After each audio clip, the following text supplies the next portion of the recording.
like and follow PSP Network on all social media platforms. PSP Network, it's game day.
Is proudly brought to you by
make sure to like and follow PSP Network on all social media platforms.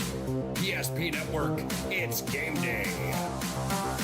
Being in business for over 25 years, we've learned a lot about why local matters. Unlike those guys, we take pride in our work and back our tires with our Plus Plan guarantee to get the most out of your tire's lifespan. Are the tires the same size on all the sides? We strive to provide great value to our guests and lowest prices guaranteed.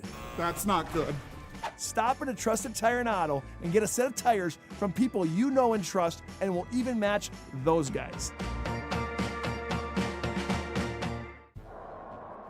At Ryan Buick GMC, we treat every day like game day. 1.2-liter turbo engine, ultra-wide screen. 1.2-liter turbo engine, ultra-wide screen, on 2. Ready? Bring it. We know how to get you in the right vehicle. Blue Canyons, and hut, hut. From the test drive to the handoff, we make every step easy. This season, start your drive at Ryan Buick GMC. We started with small beginnings. And just like the visionary entrepreneurs we serve, we turned an idea into reality. Today, we give you the power to grow your ideas by building meaningful relationships in the communities we serve. Because it's the same place we started. BNC National Bank, where possibilities begin right here at home. The Jersey Mike's catering box is the easiest way to feed your friends. The hard part is picking your sub. That's why we're having a draft. With the first pick, Sarah from Carolina selects number 13, the original Italian. You know, I trusted my gut, and that's exactly where the sub's gonna go, so. Hold on, we've got a trade. Jake traded his second pick with me, because I'm starved. Freshly sliced subs to go, wherever you and your friends go. Jersey Mike's, a sub above. That sinking feeling you get when this happens? That's oil change anxiety.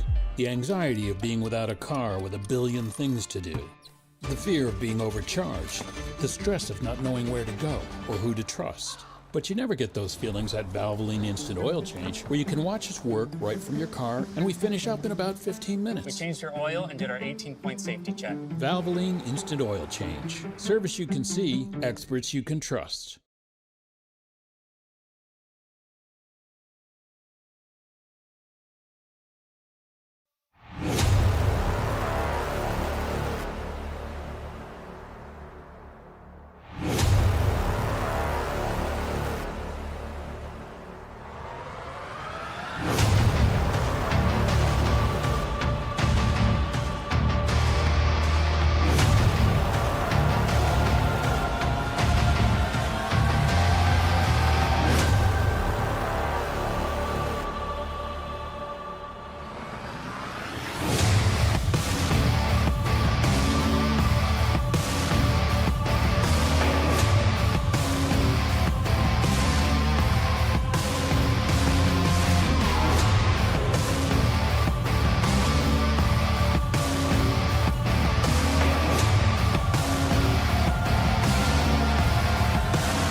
It's calm outside on top of Minot's North Hill, home to the Sentinels. Tonight it's home to an intercity rivalry with the crosstown rival Magi. Inside, it's a much different story. It's elevated, it's loud, and there's a high anticipation of this being a fun one here tonight on the PSP Network. Happy Friday evening and welcome in to our Valvoline Instant Oil Change pregame show. Valvoline Instant Oil Change locations in Minot and Bismarck. It's a 15-minute drive-through oil change. You can't beat it at Valvoline Instant Oil Change. It's quick, it's convenient. I just check my emails, maybe eat my lunch, maybe sometimes too much lunch there. However, the Lundins have been taking care of people for over 25 years at Valvoline Instant Oil Change. Tonight, the Majets at 8-0, the #1 ranked team in all of the land, are up on top of Minot's North Hill at Minot North to take on the 3-4 Sentinels. And guess what? Sentinels could shock them here tonight. However, Minot High is favored in both the boys and girls matchups tonight. My name's Nick Holbert, joined by my good friend and one of the up-and-coming greats inside of our state on the microphone. I'm calling him the Dimes from here on out. It's Dallas Hansen on the call with me tonight. Partner, this should be a fun game tonight, shouldn't it? You know, Nick, there's so many different factors when you look at this basketball game, but you're exactly right. You've got the newcomers when you have the Sentinels, and you've got the Magi who've been here for a while, and it's pairing up to be a fun game. Obviously, Maggie Fricke is back in the building. She's back to getting a lot of minutes, which is fantastic, but anytime you get to watch the great, the powerful Lily Bell, it's time to get the popcorn out. It's time to catch a seat because it's must-see television. But, Nick, there's a girl tonight playing by an 8th grader, Cambry Phillips. And I'm telling you, this girl has the potential to be the next Maggie Fricke, the next best thing. So we're in for a treat tonight in this girls' game. What do you know about Ellie Laskowski? She leads the state in scoring right now coming into the showdown here this evening. However, we talked to her earlier this week, and she said that she might have had an upper body injury that was maybe plaguing her just a bit. Well, that's the tough thing about basketball specifically. When you hurt, like what she hurt her elbow. That's tough. It's different because you got to use that all the time in the game of basketball. So if Ellie can get over that, she's a huge part of this piece to this team. If she can play tonight, and they're going to need her against the Magi, that's a big pivotal part for them and their whole team because she's the glue. She's what brings it all together. The real question before we go any further in our Valvoline Instant Oil Change pregame show here tonight, 1 to 10, how good was that Scotcheroo I saw you eat just a few minutes ago? Did you dive into yours? 12 and a half. 12 and a half out of 10? Mine was fantastic. Mine was a 10 out of 10. Without question, folks, it was real good. Let's hop right into it. Standings tonight presented by our friends at the UPS Store. UPS Store, for all your packing and shipping needs. They also have a giant print shop at the UPS Store located on South Broadway in the Magic City. They're open Monday through Friday. Then they're open again on Saturday for your convenience. It's the UPS Store. We can't thank them enough. Let's start out east, Dallas. Davies is good. They've got some players that can roll inside of girls' high school hoops. So is Horace. You're going to see where those teams are ranked in the state according to the media coming up in just a moment. Red River, number 3. Cheyenne, number 4. Shanley, number 5. Then you get to Fargo North, West Fargo Central, and Fargo South. Those top 3 out east, they're going to be dynamite. I think they're going to be tough to compete with and contend with all year long. How about out west, however? Minot High, perfect 8-0 overall on their year. They're 4-0 inside of conference play. They're ranked number 1 again. They're the favorite going down the stretch, but there's also some teams on the west side of the state like Mandan that's unbeaten. How about Century? They're unbeaten. Both those teams are in action tonight as well on the PSP network. You can't overlook Legacy. They've only got 1 loss on their campaign. Bismarck's 5-2. They had a big win just the other night as well. The Wild West is really in full force this year, isn't it? Oh, 1,000%. We got to talk a little bit about the East, Nick, and last year when PSP was down covering the state AA tournament at the Fargo Dome, there was a girl by the name of Lakin Donnelly that plays for Horace, and she is fantastic. A true point guard, a name you're going to have to get used to. She's just a sophomore. As a freshman, she had already scored 1,000 points in her career, so Lakin Donnelly, folks, is a name you got to remember. But you're exactly right, Nick. The power out west is something that's unmatched so far. My dark horse, is the Lady Coyotes. I think they've got something brewing special over there, but until the Magi can lose one, they're going to be on top. And even they've went through this strange dynamic of, hey, last year they had the tough injuries. This year they lose Deshaw, a big piece.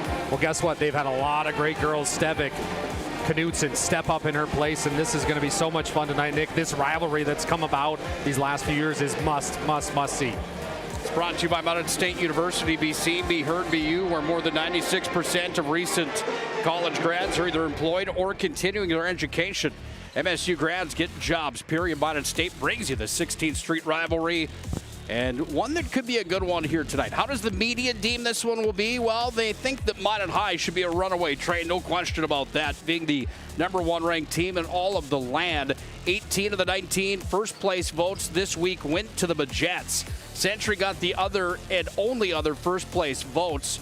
They were 1 and 2 last week in the media poll. How about Mandan? They climbed all the way up to number 3. Davies remains at number 4. Legacy drops down to number 3. That's because Bismarck bit him the other night. Bismarck now receiving votes, and so is Horace. That's how they shake up in the girls' world. Any argument here? Do you see it any different than the media and the North Dakota sportscasters and sports writers in our state with the 1 through 5 of the girls' high school AA basketball ranks. No, I agree with my fellow sportscasters 1,000%, but I will say Century's got a very special basketball team down there. Coach Wellstead, his daughter's now kind of coming into her own, just a young player, just a freshman, I believe. She's very, very special. Abby Foslin's must-see television. So, I mean, they've got something good. But, again, the Majets, they're starting to kind of feel their way through this season and kind of catch their own rhythm, if you will, especially with Maggie coming back. I agree, Magi are number 1. AECM Construction Management. AE Construction Management brings you the media poll here tonight in our great state of North Dakota. Coach is having the pregame conversation, putting the finishing touches on the lineups and the instructions from the officials here tonight. Intensity's rising, and it's always good when the band's here. Yes. You better buckle up, folks. We got plenty more to come on our Valvoline Instant Oil Change pregame show. When we come back, we're going to dive into the top producers in girls basketball in the state. Take a look at this week's Player of the Week nominees. We'll also take a look at a few players that are going to be key here tonight. We'll also have our keys to the game, and of course, a salute to our country, our nation's national anthem, the Star Spangled Banner. That's all ahead of tonight's tip-off on the 16th Street Rivalry, brought to you by Minot State. It's the Majets and the Sentinels live from Minot North High School.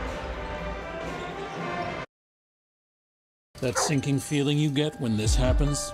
That's oil change anxiety. The anxiety of being without a car with a billion things to do. The fear of being overcharged. The stress of not knowing where to go or who to trust. But you never get those feelings at Valvoline Instant Oil Change, where you can watch us work right from your car, and we finish up in about 15 minutes. We changed your oil and did our 18-point safety check. Valvoline Instant Oil Change. Service you can see, experts you can trust.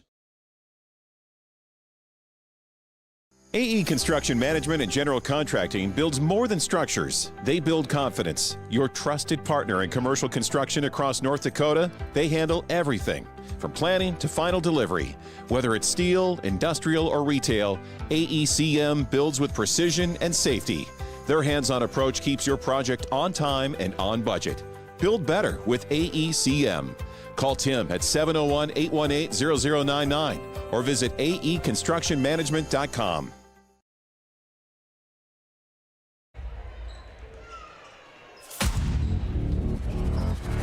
It's a short drive up 16th Street or down 16th Street, however you shake it out, to get from Minot High to Minot North High School.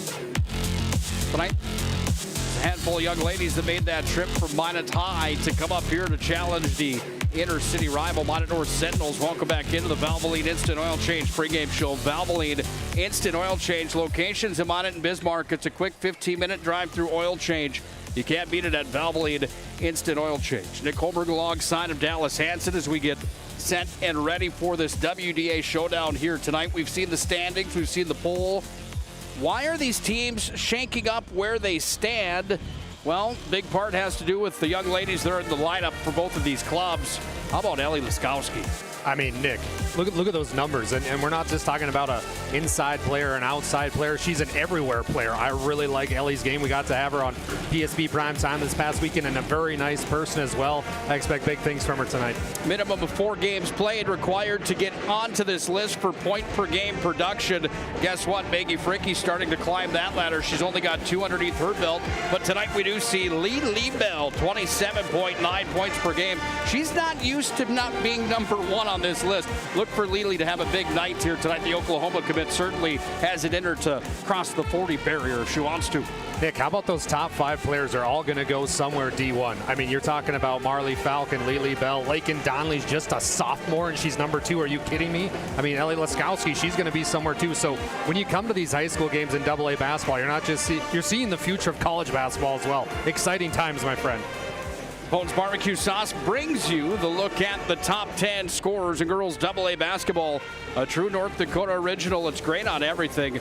I've got a couple pheasant recipes that I've been using it on lately, and let me tell you, Bones Barbecue Sauce is dynamite. You can find it at your local grocer. It's Bones Barbecue Sauce bringing you a look at the top producers inside of the state of North Dakota. Well, we announced our player performance of the week this week after there was a handful of young men and women that were up for that award. Lely Bell was in that conversation. Easton Bradley, a couple Minot kids, one from United Hockey. The other, of course, we'll see here tonight.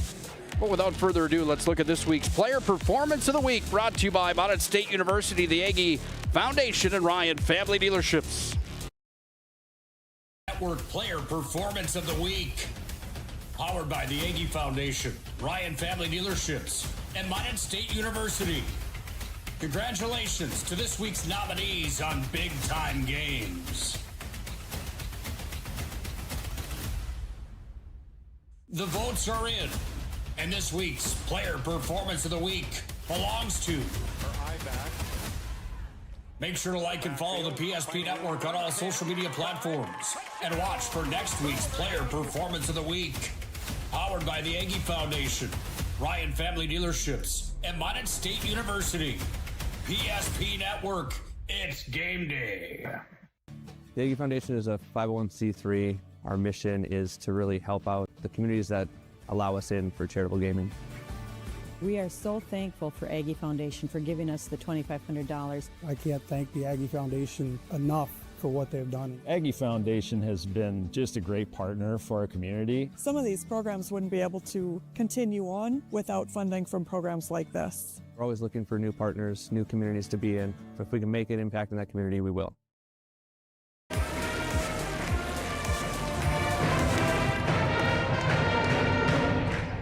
Loyal and true, the school song from Minot High School, blaring inside of Minot North Sentinel Gym, just ahead of this WDA showdown tonight, where the Majets, the #1 ranked team in all of North Dakota, are up the hill to take on the Sentinels from Minot North. Nick Holberg, Dallas Hansen on the call tonight in our Valvoline Instant Oil Change pregame show.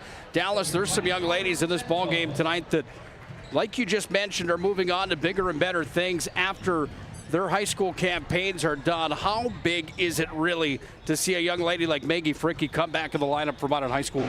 It is the biggest thing to happen in AA basketball this season by far. I mean, we're talking about the UND commit, a player that won the state championship as an 8th grader, but she won it that year with defense, and that's one thing that Minot High this year, if it was kind of their Achilles heel, it was defensively. They're going to score points. They've got Bartz, they've got Bell, Eve Knutson, but they needed that defensive help, and they get it with Maggie Fricke. I went to watch them play that last game against Jamestown, and Nick, the way she talks defensively, backside help, screen.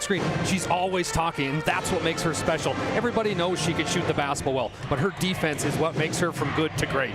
It's so much fun seeing her back in the lineup. That interview in the post game just the other night was about as good as it gets as well. Watching her and that smile on her face just the other night. Welcome back, Maggie Fricke. On the other side, we'll focus on a young lady that leads the state of North Dakota right now in point production. It's Ellie Laskowski, and my goodness, Dallas, look at these numbers. She leads the entire AA ranks with 28.2 points per game. Not only that, inside the WDA, number 7 in the free throw percentage category, number 6 in rebounds, number 4 in steals, and number 2 in block shots. Can you get any better as a well-rounded player, or any higher of a stat line, really, with what this young sophomore has done for the Sentinels? No, and it's been her shooting performance. You mentioned it, Nick, 77% from the free throw line. Are you kidding me? 31% from the three-point line. And then this is the big one, 63% from the field. I mean, that is tough to do no matter how good of a player you are. But tonight, you really got to watch it. Everybody sitting at home, how is that left elbow going to hold up? She's got a heavy tape job on it. Will she be able to endure some pain? Will she be able to take on this pesky defense that the Majets are going to throw at her? It's all going to come into play. And how is her win going to be? I mean, let's be honest. She's probably been getting a few practices in, but how in shape is he? How is she going to take this man-to-man defense that Coach Schwartz is going to throw on her? You know, the best defense. They might even chase her tonight with the Majet defense. I'm not sure what Coach Schwartz is going to do, but Ellie Laskowski really putting Minot North on the map basketball-wise. Yeah, she is fantastic. Can't thank her enough for coming out to the PSP studios earlier on this week for prime time with Dallas Hansen, Bryce Gutnick, and Owen Patterson. It was fun to have that conversation with her after the fact as well, just saying, hey, you better get used to these interviews. Yeah. You're going big-time places, and there's going to be a lot of cameras in your face for many years to come. She did a nice job that night, too, didn't she? That's the best part about meeting some of these student athletes, because let's be honest, Nick, they don't have to be all that nice to us. They don't have to say, hey, no, I'm going to go. They're very, very good human beings. And Ellie coming out to the mothership, telling us all about this season, I'm going to come back from this injury and I'm going to be better for it. And she's such a nice person, a great student athlete, great in the classroom. And I hope tonight her and Minot North can put something together to face this really forceful Majet basketball team. when we come back. We're going to have a salute to our great country, the United States of America, with our nation's national anthem, the Star Spangled Banner. And then we'll get sent for the opening tap tonight. The Sentinels and the Jets, live from the Magic City here on the PSP Network. This page is in a history book, a time gone by. But even in this modern world, there are new frontiers to conquer. Whether you're tending the land to grow a better tomorrow or growing a business for new opportunities, the work you do powers the world. Exploring the frontier means stepping forward, shaping the future for yourself and for those around you. First International Bank and Trust, helping you live first, one step at a time.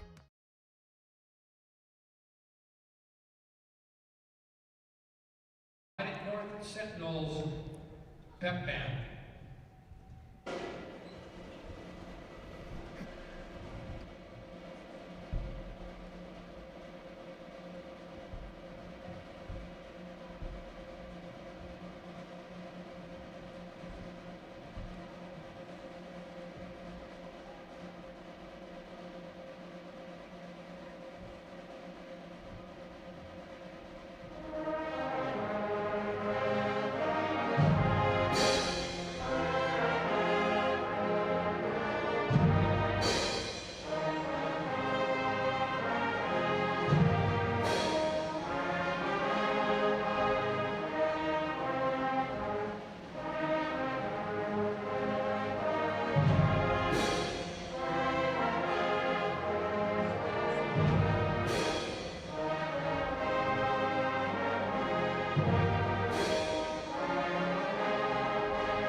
God bless our servicemen and women. God bless our veterans. God bless America.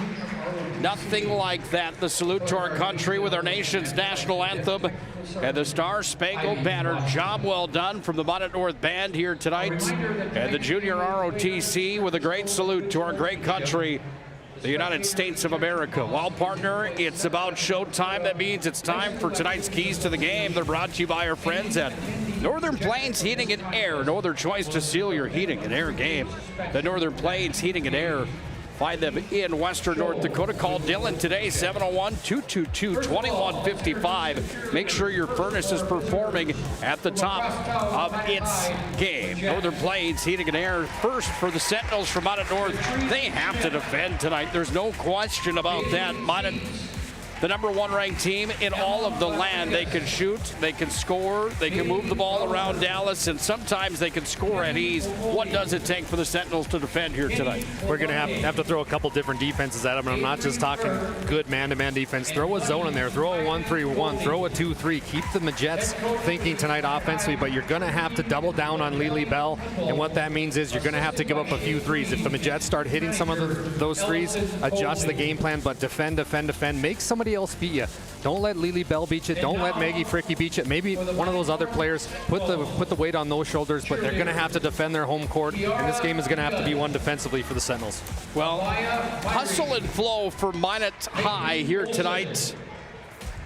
I know that Terrence Howard's one of your favorites of all time. It's a great movie, too. DJ, that's the name, and I came to bring the pain. You know how it goes. Yes. One of my favorite movies of all time, but when you said hustle and flow tonight, the flow was the key word for you tonight. You want to elaborate on what that meant here this evening? I'm talking about offensive rhythm. When you get in these half-court sets, even in some of the transitions, we've seen glimpses of it, but when you get a rebound and you get a chance to get things going, let it go. Let things fly. You don't have to get a half-court set every time. Transition the basketball up, hit the person up the court, and then just let everything flow towards the hoop. We've seen Lily Bell develop her game with Maggie Fricky out. She had to take more of a guard position. She shot the ball from the outside. But what that taught Lily Bell is a pump fake and go towards the rim. We mentioned on PSP Primetime, one of those highlights we showed. She's getting so good at that, and that's just from letting things flow. You don't have to always do set plays, so if they can just let themselves be, get out of their own way in a sense, just a couple ball reversals here and there, let Lily play with her back to the basket, let Barch get her shots up, let Eve Knutson get some shots up. And how about Cece Stevick playing out of her mind as of lately? Absolutely love watching her play the game around ball. So let at least Cece Stevick get some shots. So just have some fun with it, hustle and flow, the best way to win. It's hard out here, but you got to make that money for the rent. You know what I mean? That's right. Rent is due tonight inside the WDA. We're just about set and ready for the crosstown rivalry matchup that features Minot High School and Minot North, brought to you by Minot State University. Buckle up tight. It's a doubleheader here tonight on the PSP Network, and it should be quite entertaining. We'll have the opening tip-off when we come back here on the PSP Network. Not just the things we lose, but the memories. But there's hope. ServPro, with decades of experience in Minot and Bismarck, is always ready. Our certified professionals don't just restore homes, they rebuild lives. Because to us, you're not just a client, you're family.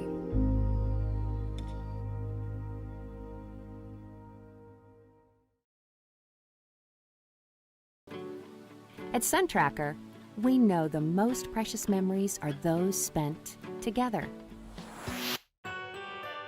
From sharing the joys of fishing, to watching the grandkids wipe out on a tube, spending the day just relaxing with your significant other, or laughing away the evening with your friends.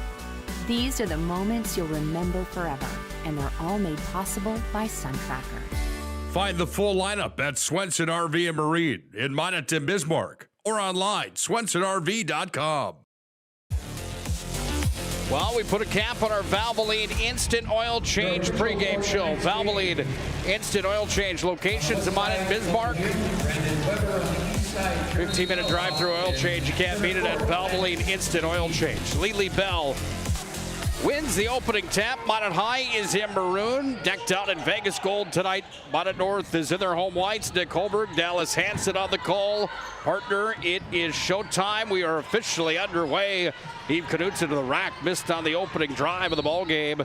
But Minot High thought maybe they were going to get the ball back. They won't. It's North basketball. Here we go, partner. What a great first job on that first possession from Coach Schwartz and the Majets. Great look by Eve Knutson, just couldn't come up with it. Sentinels coming in tonight at 3-4 inside of this 25-26 season. They've gone 1-3 inside of the conference against Minot High. That's 8-0, flawless record on the year. 4-0 inside the WDA. The heavy favorites. I don't know, heavy might be the wrong word according to the media when 18 of 19 are saying that they're the best team in the state right now. It makes it seem pretty heavy to me. They've been so well-rounded and so much fun to watch. With the youth and talent, they go inside. This is a veteran right here. Lee Bell, count the bucket, and she's fouled on the play.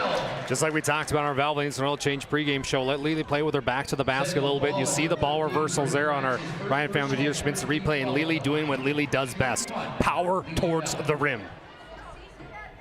She has been so much fun to watch in her high school career.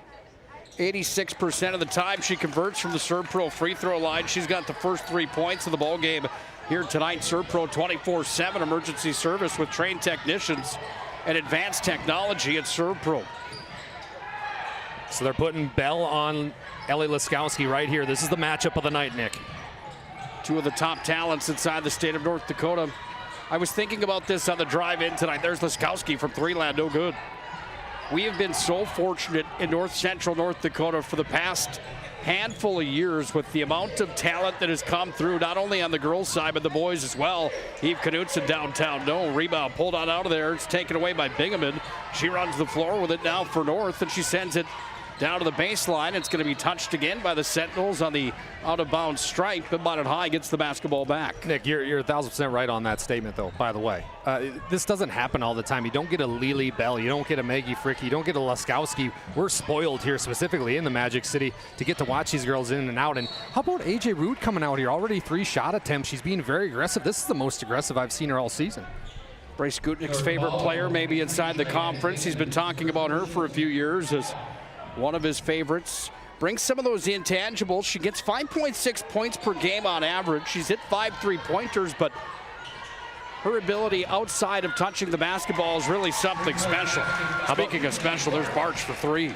Nick, she is so good at that set shot, and just, you see, that's ideal. If you're a young girl watching the game of basketball, and tonight, watch Kinley Barch play. She's very fantastic. 3-on-1 opportunity.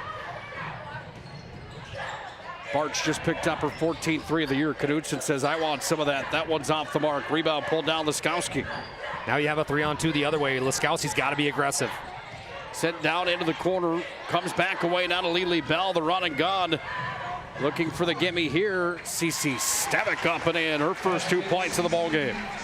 What a pass by A.J. Root. She had a chance at a layup there. She was the momentum was carrying her a little too much. Great heads up play to go ahead and give it up to Stevick.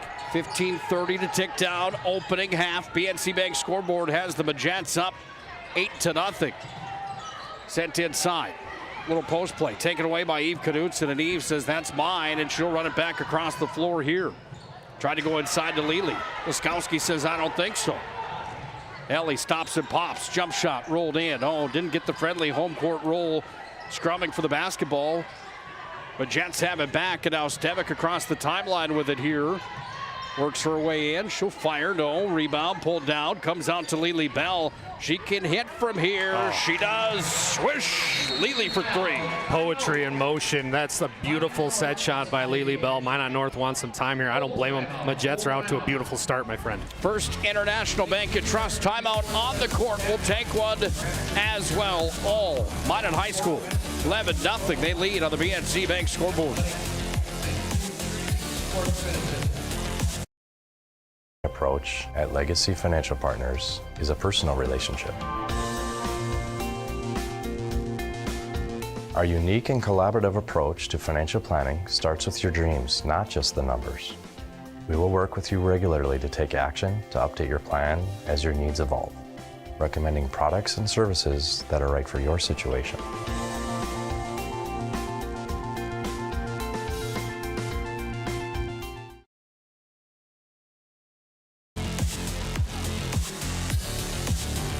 Justin Love having a conversation with his Sentinels here, and for good reason. They trail 11-0.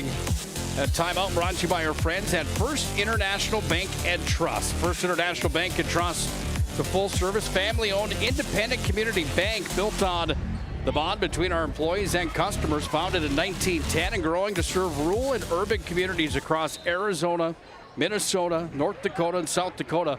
Find them online, FIBT.com. Dallas, if you're Coach Lauf right now, what do you think the big message was there? Where's the rebounding? I mean, offensively, they've given up a ton of rebounds. How about that? That's why Ellie Laskowski leads the WDA in points. Beautiful play by 2-4 there, and Lily Bell might have her hands full tonight. It's going to be quite a matchup.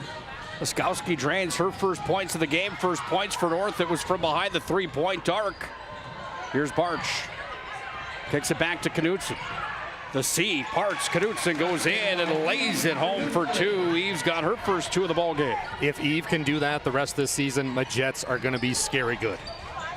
Up top it came here for Wellstead.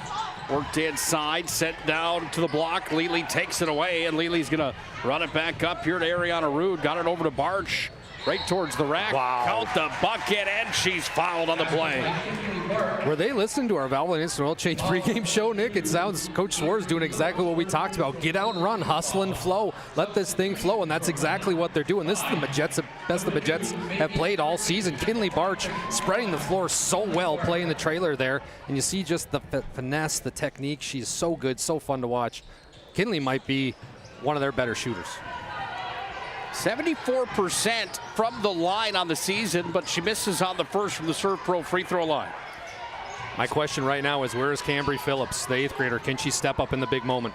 Laskowski downtown. You betcha. Ellie's got the first 5 of the night here for the Sentinels, and first one must have only been for 2, partner. Yeah, it was a long 2, and you see Barch again. Look at this, Nick. She's just going towards the hoop. Everything's towards the hoop tonight. And also Maggie Fricky checked in, but how about Kinley Barch coming out swinging? Both of those from Laskowski were from inside the arc, Dallas, is that right? I thought that last one was a 3, to be honest with you. There, they finally changed it. So she has 1 3 and 1 long 2. Okay, this is the interesting part of the Majet's offense. They let Lily take the 1 spot, the point guard spot, and kind of an ISO play. And why not? I mean, look at her. She can just go towards the hoop effortlessly. It's foul on the play. It's going to be charged on the Sentinels, number 13, Bryn Francis. 14th foul here on North. That's going to send Lily Bell to the Serve Pro free throw line. Off to play at Oklahoma, the all-time leading point getter in the state of North Dakota for girls high school hoops. What a treat it's been to watch and to have just about every game of Lily Bell's on the PSP network since she emerged 4 years ago and instantly became the talk of the town, then the talk of the state. Dynamite player. She's certainly going to be missed inside of North Dakota high school basketball, paving the way. She goes 1 for 2 on that trip from the line. But just think about the way she's paved the way for some of these other younger players. I mean, North Dakota's now on the map for basketball. Big part of it's because of Lily Bell. Look at Maggie going out there. This is nice to see. Beautiful pass. Inside, Fricky sends it down to Stevick, and Stevick's got 4 after quite a dime there for Maggie Fricky. Stevick's not playing like a freshman tonight. She looks fantastic. North with possession of the basketball up top. Calling forward here, that's going to be taken away. Phillips was the one that was looking for it. Fricky's down with it at the block. Step through. Maggie Fricky puts it up and in, her first 2 points of the ball game. She is so fun to watch, Nick, and my favorite part of Maggie Fricky, she knows the fundamentals and she hammers those every day at practice. You see it right there, the step through. Basketball worked here into the lane, goes Bingham in. She puts it off the glass, too much on it. 3-on-3 drill back the other direction. Eve Knutson runs it down. She's going to be fouled in the play as Jaslyn Sweet got into her. I've been very proud of Eve Knutson's play tonight. Defensively, she's looked very good. She's been going after rebounds, and offensively, she's picked her spots. And what I mean by that is she just kind of floats around that 3-point line, but once she gathers herself, everything's towards the hoop, and she's got a few layups, some good looks here. Doesn't take a whole lot of trips to the Serve Pro free throw line. On this attempt, she's 0 for 1. One of the premier shooters inside of the WDA, the 5'11 senior guard. Number 4 as far as 3-point field goal percentage is concerned here this 25-26 campaign. That's something to be proud of when you're shooting at that kind of rate. You know that things are going pretty well for you. Well, Nick, when we're calling these games in late February, March, that's what's going to win you the WDA championship is how well you shoot the free throws, because at the end of the game, that's what it comes down to sometimes. That's what won Century the game last year. Deep 3, corner pocket, count it. Kinsey Wellstead hits from downtown. She's going to have to hit a few more, and I really like what Coach Schwartz is doing with his bench right now, bringing in Doc and getting Lily Bell a breath of fresh air. That shot's going to be off the mark, comes back away down to Barch. Sent back over. Stavik works it back up top. Knutson downtown. No, that one's just off the mark. Basketball comes back away now to Maggie Fricky, and Fricky has it up top here where she works it back over to Stavik outside the arc. No. Rebound pulled back away, and the ball's going to be taken here by the Sentinels and Addison Phillips. Sentinels just got to slow down a little bit. And I understand you got to rebound, you want to get out and run, but guess what? Minot High is a little more athletic than you right now, so just slow down, get some rhythm here, get a good little set here offensively, get into your motion offense. There's no reason to just hurry, and force yourself into a track meet here. And Dawkins having a little trouble on the outside, traveled there, but again, some of these pieces that are coming in the game, I love what Coach Schwartz is doing, trying to get his bench involved. But again, if I'm Coach Loff, I'm looking for Cambry Phillips to get involved here a little bit. We're talking about an 8th grader that averages 17 points per game, shoots 61% from the field goals. So, I mean, she's got to hit a few shots here. 22-8, they're lucky. But Laskowski, look at her go against Barch. This is phenomenal. Laskowski goes up and under for 2. Laskowski's now got 7 points in the basketball game. Kinley Barch will bring it down for the Majets. Back over to Maggie Fricke. Sentinels throwing a little zone defense on him. Barch now, she's going to put up a 3. In and out, no good. Rebound, Laskowski. Clears it up over to Cambry Phillips. We were wondering where she is. There she is. The 5'5" 8th grader scores her first bucket. It comes at the 10:38 mark of the first half. Yeah, hey, thanks for taking the reins there. I had to finish that Scotcheroo, partner.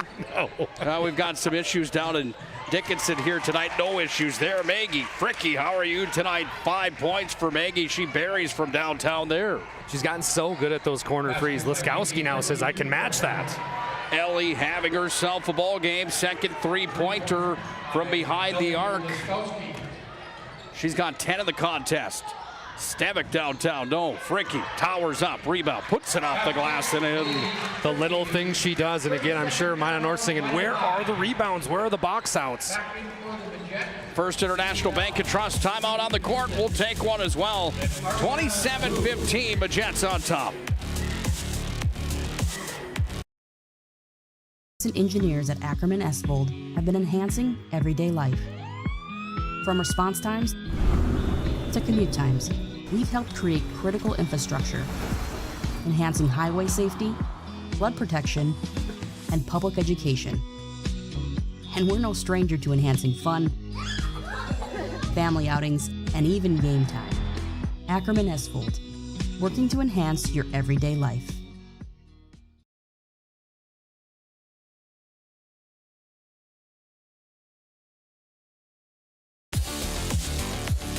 First International Bank and Trust timeout on the floor. FIBT.com. It's First International Bank and Trust proudly bringing you this ball game here this evening and the timeouts on the PSP Network. Also bringing you tonight's contest. Our friends at Farstead Oil. Contact Farstead Oil today. Find out how their skilled sales team can help you achieve your wholesale fuel, mobile lubricants, and DEF needs. Proudly serving North Dakota and the region since 1938. That's a long time, folks. Committed to outstanding customer service and reliability. It's Farstead Oil. Leak out pass there for Laskowski just over the head. 27-15 right now here on the BNC Bank scoreboard. And got to credit Minot North hanging around like a bad cold right now, Dallas. Well, that's all they have to do against the number one team in the state. Hang around, be around at the end. There's been missed opportunities right there. You see it. That backdoor cut was beautiful. You got to hit it. A.J. Rude down to the baseline. Waits there. Now it will result in a foul on the play. Fouls are starting to mount up right now for Minot North. They've got 6 total team fouls compared to the Majets 1. So something to watch out for. I love Coach Schwar's out of bounds plays, by the way. Lely inbounds it to Rude off the front to the rim. Laskowski had the rebound. Bingaman runs it down the floor off to Wellstead. Wellstead stops and pops. No.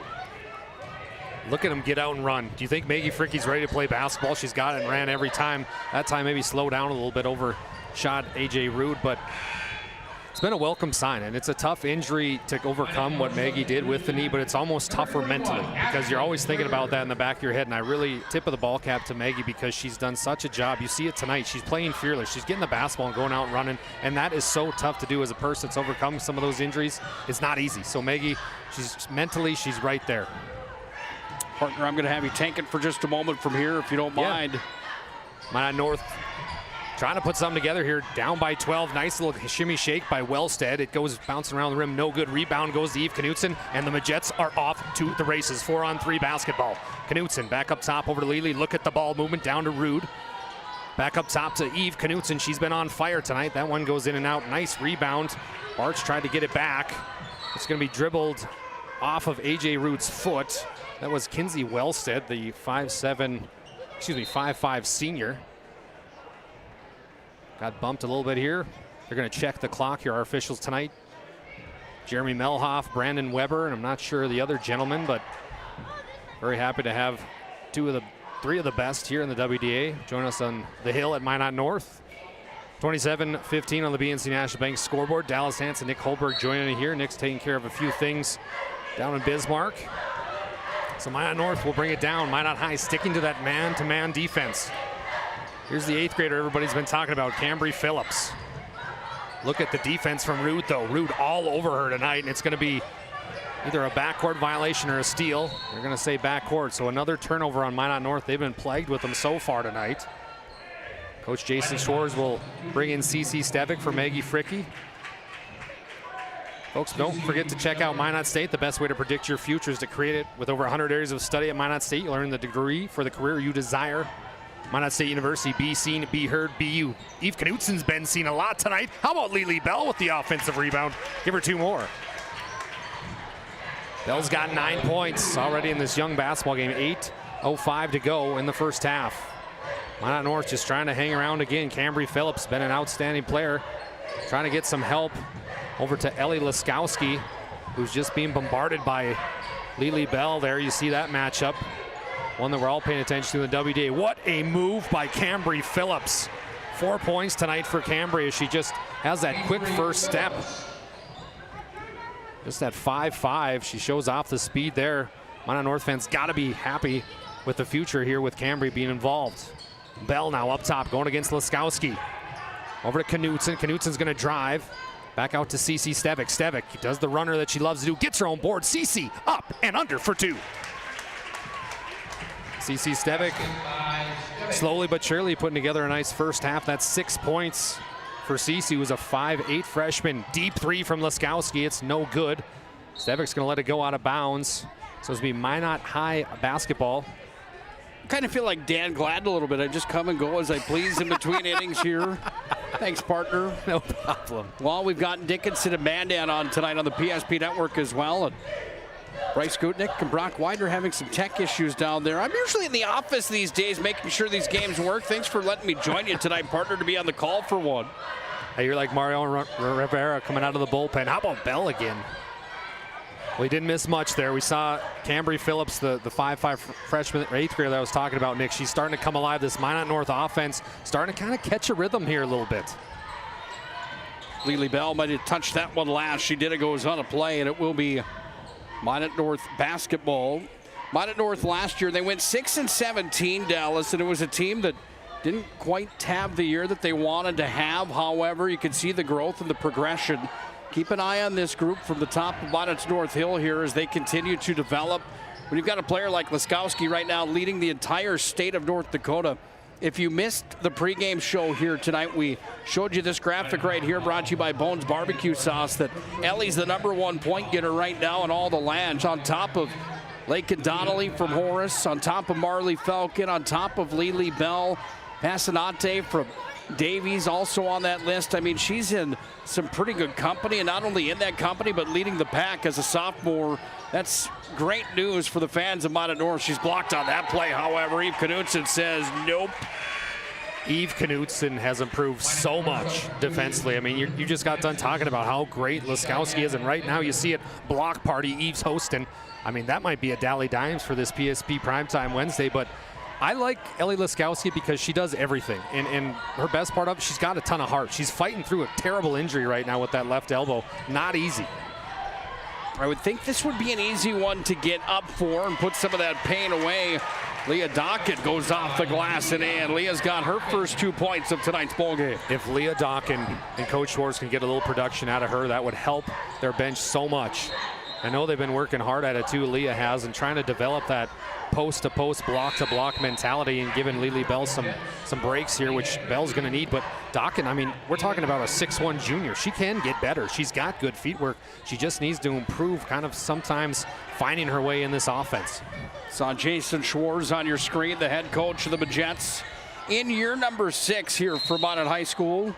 He's got a state title on his resume, the current state coach of the year. The puzzle that he's had to put together every year has been so tough. And a lot of people thinking, well, why hasn't Minot High won more state championships? Well, they've had to overcome crazy injuries. That's #1. But getting all these different pieces to play together as one unit is a very tough job to do, especially going against some of these injuries. Well, you talk about having prolific scorers and once-in-a-lifetime program leaders. Maggie Fricke was the all-time leading point getter at Minot High School until Lily Bell surpassed her, and then we thought we were going to be in for a race that it's kind of like you had. What's the name of the horse race park that you're Assiniboia Downs. Assiniboia Downs. Chippewa Downs. Yeah. Shout out Belcourt. Yeah, without a doubt, we thought we were going to see a race like that between Lily and Maggie to see who was going to end up with the all-time career points before Maggie went down. But you talk about that. That's not an easy easy task at hand by any means, as Laskowski goes 2 for 2 from the Serve Pro free throw line. She's lighting it up again here tonight. Point being that there's a lot of hands that need to touch the basketball when you've got players that are that good. And to coach a group of those players, it might look easy, but it certainly has not been. And Jason Schwartz has done a nice job with that in his tenure here at Minot High School. Well, the great Phil Jackson, who coached the Bulls and Lakers, said it best. We run best when we run as a pack, and that's what I'm sure Coach Schwartz is saying to these Lady Majettes. If we want a chance to win a state championship, we have to run as a pack. The Wolf is only as strong as the pack. Well, the pack's got a leader, one of them with some bite. Maggie Fricke's back, and she hasn't looked like she's missed much here in this first half of basketball tonight. My first live look at her. Maggie's done a nice job here in this ball game. She's up to 2, 4, 6. She's got 9 in the contest, according to my count. But the little things she does, you see it right there in the half-court defensive set. She sagged down, was able to help on her teammate who got beat off the dribble against Laskowski. Those are the little things that she does. And that's why I mentioned it at the top. She is their defensive MVP. The way she talks, the way she helps. Minot North, by the way, going with a little zone. Now they switch back to man-on-man. Up top, Knudsen over to Fricke, looking to hit for her 7th 3 of the year. That one's off the mark. Who touched it last? They're going to say Lely got her hands on it last, and it will be North basketball. That was kind of a heat check there for Maggie, but they're going to get Laskowski some time right now. So this is a kind of a weird time. Last 4 minutes, 24 seconds. You've got to have, if you're a Minot North fan, the stop, score, stop mentality. Trying to cut this to 10 at least by half. Keep yourself in this basketball game. Dangerous time right now with your best score out. Ball sent inside. Lely got a hand on it. Comes back away here into the hands of Leah Dawkins. She moves it free to Stevick. Stevick got it off to Ava Knudsen. Ava goes coast to coast with it. Kicks it back out to Stevick. Works it inside to Lely Bell. Up and in. Lely's got 2 more. Nick, we're going to count that as a pass, right? We'll have to watch the replay later. But that was a pass, wouldn't you say? Oh, that was for sure a pass. Stevick, she's just a freshman too, so they got a big, good young nucleus here. Underneath the rack, comes back away now to the Sentinels. Open from 3 land. Wellstead, how are you tonight? 2 threes tonight for Kinsey. She's been shooting the ball really well. Look at Maggie. Yeah, dribble, drive. Maggie Fricke puts it up off the glass and in. 11 points already for Maggie. This is the most she's played this season. A welcome sign for the Majette fans. Up top of the basketball, Phillips now worked off to the wing. Down to 3:15 to play here opening half. BNC Bank scoreboard has Minot High on top of Minot North, 39-22. As Fricke has it down at the baseline. Fricke waits, steps through. How about Maggie Fricke tonight? Count another bucket for her. It's the up and unders. It's the fundamentals that she hammers so hard. You see the pump fake, then the wind through. It's beautiful. Iver for 13 in the ball game. There's a foul charged on the play.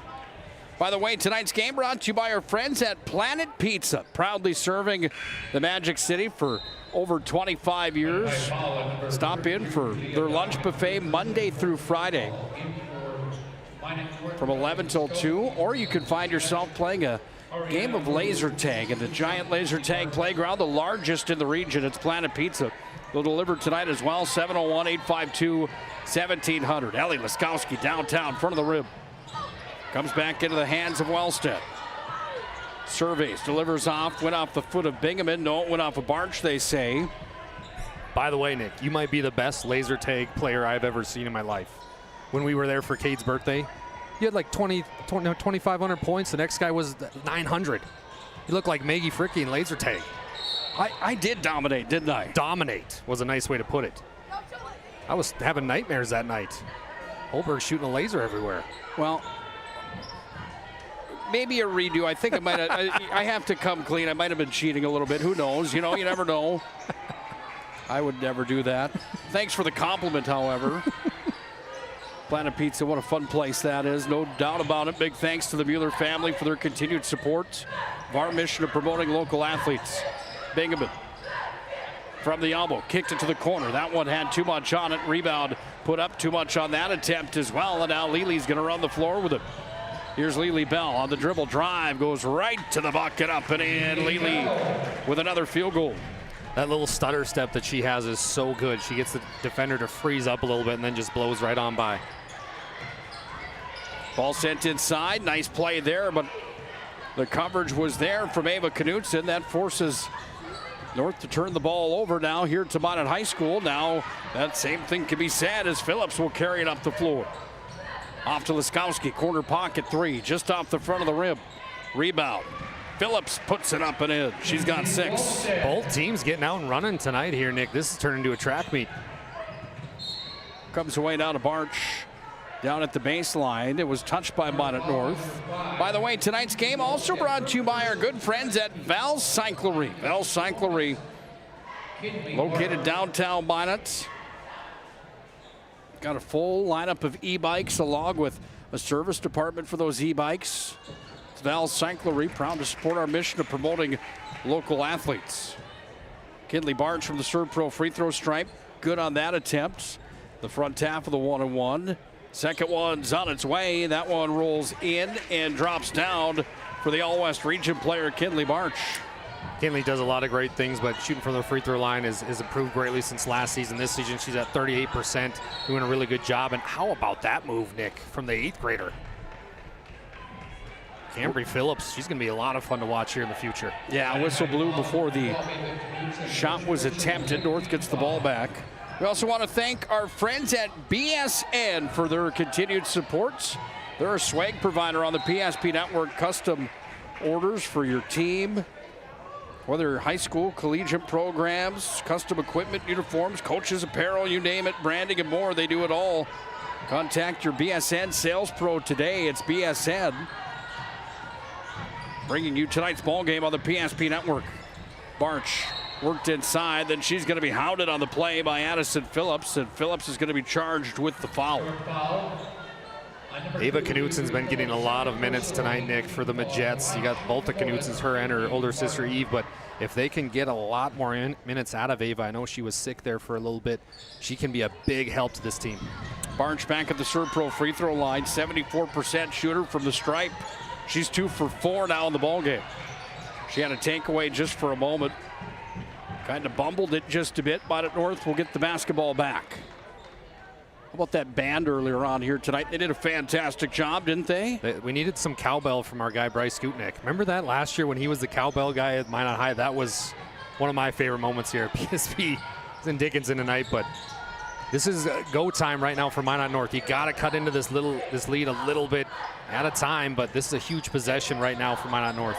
Bingaman with the basketball, works it inside, laid up and in. Addison Phillips.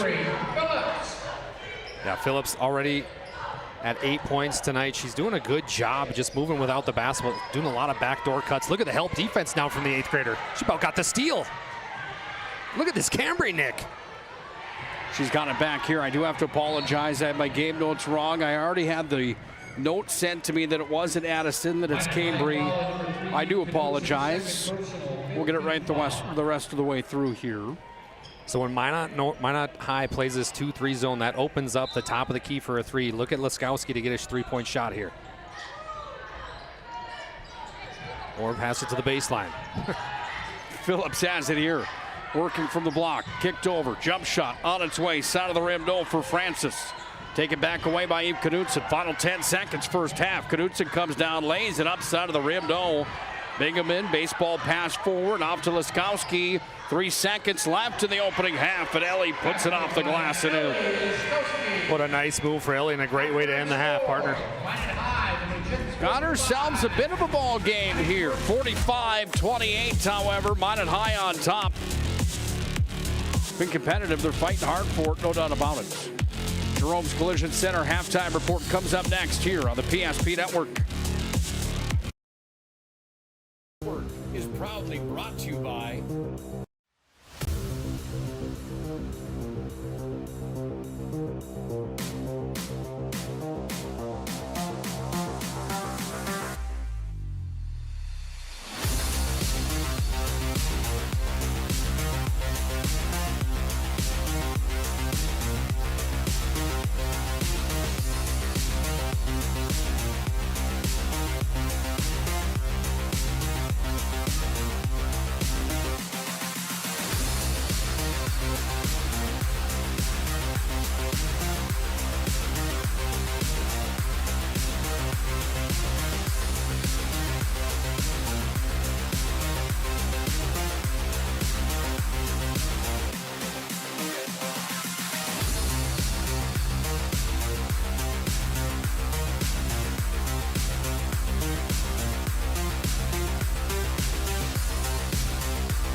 Make sure to like and follow PSP Network on all social media platforms. PSP Network, it's game day. Our initial reaction when we realized he had 2 broken bones was fear. Then once we realized and got a plan with Trinity and our doctor, a lot of comfort. He told me that he can fix my arm, and he showed me a lot of stuff that he could do to help me. Trinity Health Orthopedics is as good as you can find anywhere in the country. A lot of us take pride in that, and that's why we stay here and we keep doing what we do. Trinity Health, making more possible. Every football fan has their Sunday routine. Maybe it's setting your lineup, firing up the grill, or claiming your spot on the couch.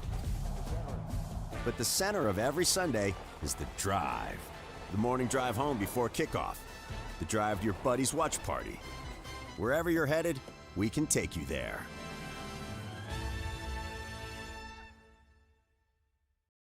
When facing disaster, it's not just the things we lose, but the memories. But there's hope. ServPro, with decades of experience in Minot and Bismarck, is always ready. Our certified professionals don't just restore homes, they rebuild lives. Because to us, you're not just a client, you're family.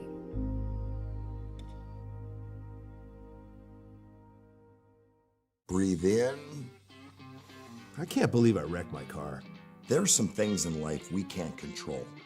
But what's important is how we respond. At Jerome's Collision Center, they provide the highest quality of service, assuring the job gets done stress-free and making it feel like a breath of fresh air. And to give you peace of mind, they handle the insurance. Are you even a therapist? Don't worry about it. Jerome's, they're the experts. Jerome's.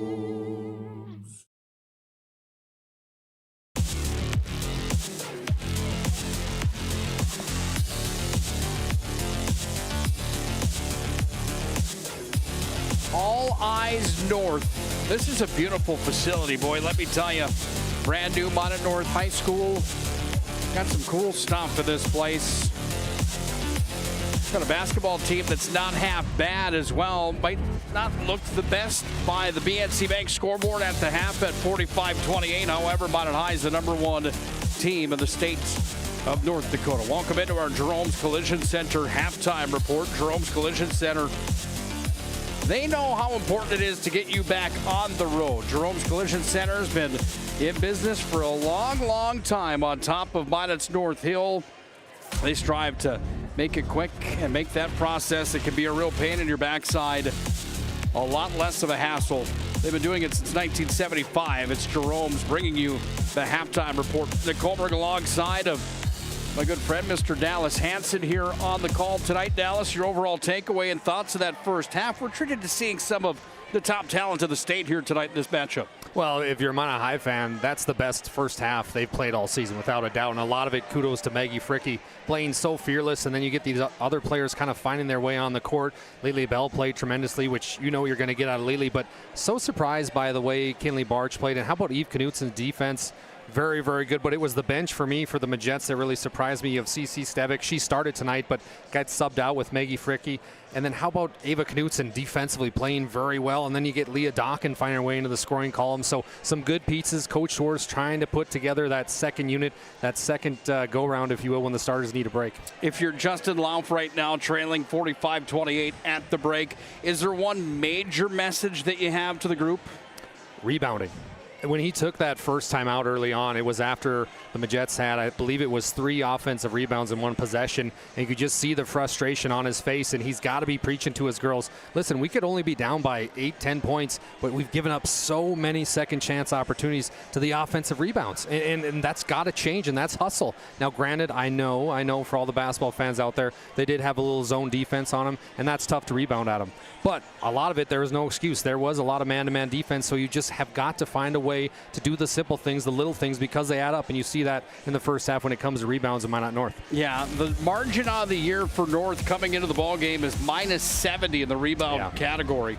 They've been out-rebounded 44-32 on average a night, compared to Minot High out-rebounding their opponents 40-35. The battle on the glass is a big one tonight, no question about that. It will be big here in the second half. Partner, what do you say? Let's look at our game highlights. They're brought to you by DriveRyan.com. Browse their massive inventory online at Ryan Family Dealerships, DriveRyan.com. And while we do that, we'll give you the stats and the rundown of the scoring in the opening half of basketball, starting with Minot North. They scored 28 points in the first half. They only had 3 scorers in the books. However, 4 3-pointers were hit. They went 2 for 2 from the Serve Pro free throw line. Camry Phillips had 8-6 for Kinsey Wellstead. And guess who's got the game high right now? 14 for Ellie Laskowski. On the other side, for Minot High School, 45 points were scored by the Magents. See Lily Bell put it off the glass and in. Her 13 paces the way along with Maggie Fricky, who's also got 13 in that first half of basketball. 2 for Eve Knutson, 9 for Kinley Barch, 6 for Cece Stevick, and 2 for Leah Donkin. Altogether, 6 scorers, 3 3-pointers were hit. They went 4 for 8 from the Serve Pro free throw line.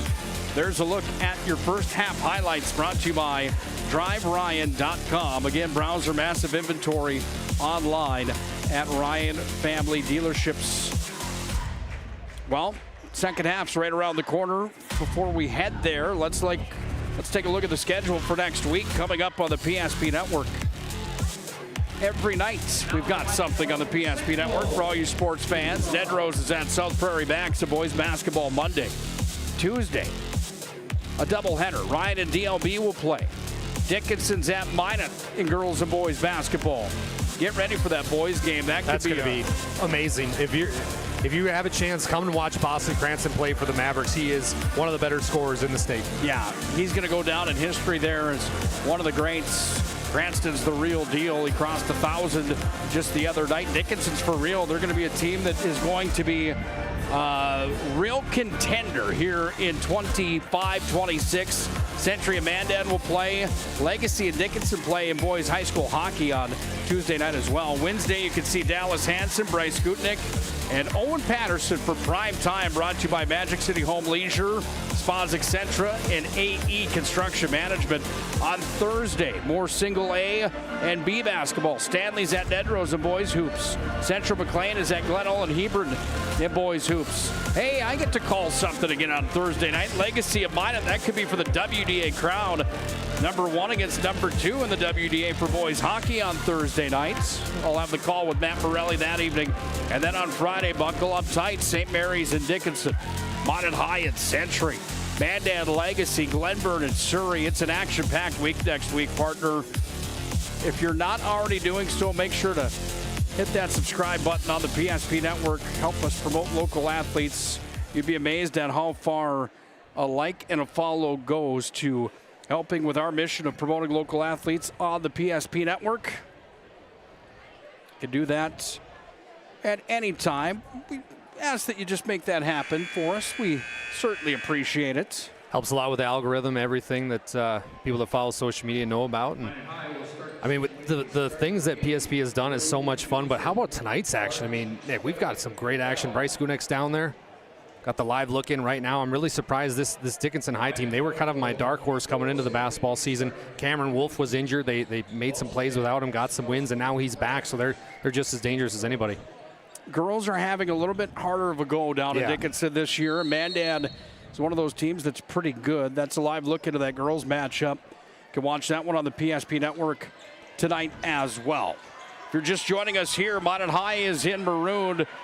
Minot North is in white. Takeaway and a run and gone from Kinsey Wellstead to the other end of the floor. She's got 8 points in the ballgame. What a great start for Minot North. That's exactly what they needed. And then another block by Laskowski. Somehow Lily Bell gets her hands on it, puts up the shot. No. Rude battling for the basketball. Who gets it? We're going to say Minot High is going to retain possession of the ball here. Already we're seeing a few of those rebounds that we talked about at half, but this is some big stops here. You can cut it to 10, and A.J. Root finding her way in that zone. Look at that, Nick. Yeah, wide open for A.J. Those are her first points of the ball game, right from the elbow. Bang, bang. All of a sudden, Minot High's got the lead back to 17. I want to see something from Laskowski right now. Bingaman down to the block, throws up the circus shot. She gets it to land, and Cheyenne Bingaman puts it in for her first points of the ball game. Sometimes, Nick, they don't ask how, they ask how many. Comes away now to Knutson. Up top here, there's going to be a foul on the play. Here with 16:59 left in this. I don't think the shot clock reset. Oh, thank you, partner. That's what it is. So they're going to reset it. Good call there by Brandon Weber, one of our officials tonight, but I don't believe they reset the shot clock. Quick shout out to Jeremy Melhoff, who's a principal at the elementary school here. The guy dresses up as Buddy the Elf sometimes. He does everything to make it fun for the kids. Really top-notch human being. Is he dressed as Buddy tonight? I wish. I don't know what he wore to the game. It might be Buddy the Elf. It could be Santa. I don't know. By the way, are you still mixed up? I can't believe it's Friday night. Off that Christmas break. On the dribble drive, Cece Stevick. She's not confused about anything. She goes up and lays it in. Yeah, that holiday hangover, quote unquote, if you will, getting back into a rhythm. It's tough. I think we're finally starting to make our way there. You better figure it out quick, because WDA tournament time right around the corner as PSP Network will look to bring you that content again this year. There's Lely up off the glass and in. She's got 15 in the ball game. I say a prayer every night, Nick, that we get the WDA tournament. It was so much fun last season. No matter what, whether we get the video rights or if we don't get the video rights, we'll be there with digital radio calling those games as well. So be prepared to dial in your favorite PSP voices one way or another, but we'll be fighting very hard to do so. There's a foul away from the basketball. It's going to be charged here on Cambry Phillips. That's going to be number 2 or 3. So 5'5", Cambry Phillips, the 8th grader, is going against 6'3" senior Lely Bell. She probably won't forget that matchup for a while, and then they switch back, so Phillips is on CC Stevick. But again, that's just that defensive rotation. Now they're in a 2-3 zone here. Lely inside. Lely towers up, no good. Skowski's got the rebound. She'll bring it across the timeline. Ellie's on the move. Pulls back. She's got Lely guarding her here. Throws it inside. Trying to dish it down to Phillips, but it's taken away by Knutson. Laskowski knew right when she threw that. She's like, oh, I shouldn't have done that. Great help by Eve Knutson. Stevick corner pocket. 3-ball no. Lely around the horn again. Knutson downtown. Swoosh. Eve's so good at placing herself at the right time, at right place at the right time. Right there, she finds her way to the top of the key, just sets and waits for the ball reversal. Lely Bell with a nice extra pass. 14th three-pointer of the year for Eve Knutson. Wellstead. Laskowski way back. Wow. It's the NBA line, folks. Laskowski hammers it down. She's got 17 points in the ballgame. She's doing this with 1.5 elbows. I mean, that one elbow is not all there. She's not totally 100%, and she's playing so hard. I'm very proud of Ellie Laskowski. Rude downtown. That one's off the front of the rim. Just missed. And Coach Schwartz is saying right now, ladies, listen, I know we're up by 19, but let's run our offense here a little bit. Okay, we're not letting the shot clock even get below 15 barely. Let's get a few ball reversals. Let's work Lely down, post to block. Let's run our offense. Phillips with the basketball here. 5'5", 8th grader, as Dallas mentioned. The youth on this Minot North team. Oh, Lely slams the door and says, welcome to the big leagues. What a play. Off to Barch, high off the glass. She's fouled on the play. Another look at this one on the Ryan Family Dealerships replay. DriveRyan.com. Ready? Nope. I mean, but the crossover by Phillips was beautiful, but then you see Lely Bell just say, okay, 8th grader, welcome to the WDA. It's my crown right now. Barch back at the Serve Pro free throw line. She was 2 for 4 in the first half from the Serve Pro stripe. Serve Pro 24/7 emergency service with trained technicians and advanced technologies at Serve Pro. 56-35, the number 1 team inside of girls basketball has got the lead. Laskowski, the number 1 player according to point production in the state, has the ball. Kicks it off over Phillips downtown. No. Pulled down the rebound and Francis had the shot, then Laskowski blocked again by Lely Bell. And Lely having a defensive effort here tonight that's something special, isn't she? And then you see Lely Bell kind of crack a smile at Eve Knutson, and they both just laugh. But back-to-back possessions with back-to-back blocks for big 3-0 Lely Bell. So good. Phillips, Bingaman thought about it. Laskowski open. Didn't get it off in time. Shot clock violation. And Minot High gets the free pass back. If I'm one of those Minot North girls and Belle and Eve and Barch are trying to block my shots, how about a pump fake? Just go up with a pump fake, get them up in the air, go up into them, and get to the free throw line, get some shot fakes going. Minot State University, by the way, brings you tonight's 16th Street rivalry. Be seen, be heard, be you. It's MSU, where more than 96% of recent college grads are either employed or continuing their education. MSU grads get jobs, period. The youngster Stevick over to the corner pocket for Barch. Betcha. And Bryn Francis just hit her head very hard on the wood. That was very hard. I hope she's okay. Timeout on the courts. First International Bank of Trust timeout, 59-35. Minot High on top. Rental start here. I just moved and had no idea where to begin, but then I found Creative Property Management. They've got the most listings in town, apartments, townhomes, even single-family homes. They made it easy, helped me find a place that felt like home, and their 24/7 maintenance means no stress. Whether you're new to the area or just ready for a change, book a tour with CPM today.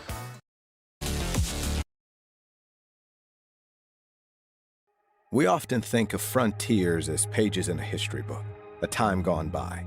But even in this modern world, there are new frontiers to conquer. Whether you're tending the land to grow a better tomorrow or growing a business for new opportunities, the work you do powers the world. Exploring the frontier means stepping forward, shaping the future for yourself and for those around you. First International Bank and Trust, helping you live first, one step at a time. Well, a welcome sight as we come back onto the floor. Off on her own power, Bryn Francis. That was a hard hit, you said, Dallas. That's scary. And I've had the opportunity to watch Bryn, who is an outstanding volleyball player, just a really good athlete. But that's scary. I hate to see that. Those head injuries are very, and they're going to take her back to the locker room right now. And she's just a little trying to get some water into her. But I do not like to see that. She's a good athlete. Wish she was out on the floor. Wellstead with the basketball here. 13:25 ticking down, 59-35. Minot High's got the lead. We talked about getting up for the intercity rivalry and the crosstown matchup.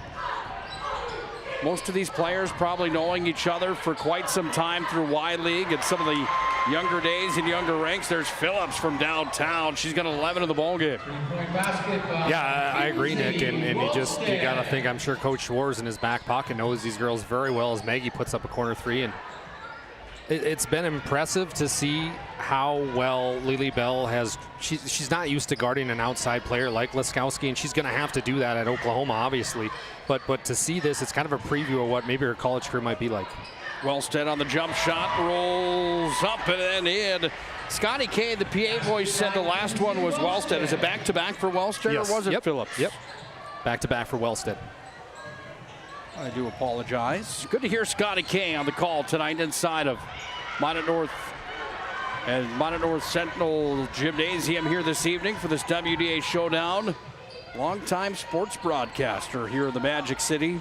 Got quite the compliment from a few of the Minot High coaching staff, Nick, and they were saying, hey, we really like that PSP prime time because Scotty K back in the day used to host a Wednesday show, and he would just talk about WDA basketball, so we're glad that's back. So that was quite a good compliment. When we had Scotty K on the PSP network, we had the Scotty K show live from the Spicy Pie. He had years of doing that show, and let me tell you, it was always fun to go and have some conversations with Scotty K, especially at the Spicy Pie at that time. Step back, jump shots.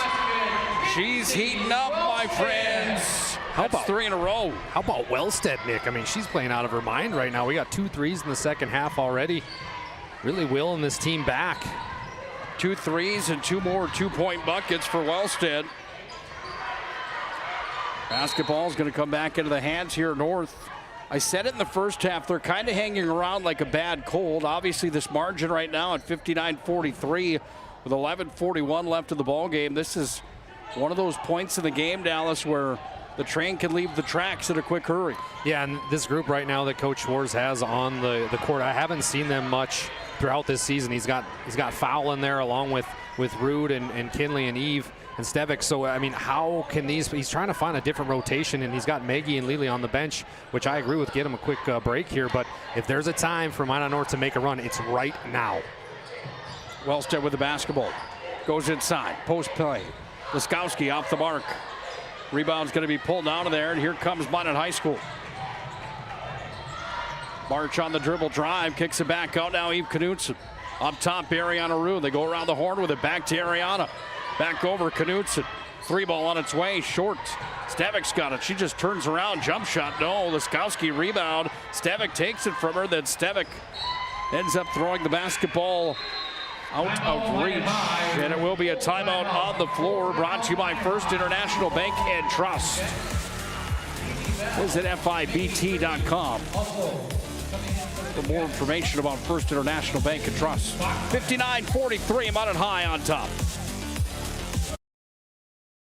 Relax, Spas Etc., Bismarck's #1 hot tub and sauna dealer, brings luxury and wellness straight to your home. Discover top brands, Sundance Hot Tubs and Michael Phelps Swim Spas that deliver not just relaxation, but real therapeutic benefits. Right now, save up to $5,000 or enjoy up to 72 months interest-free financing. Visit us today at 1420 East Main Avenue in Bismarck and experience the best deals for yourself.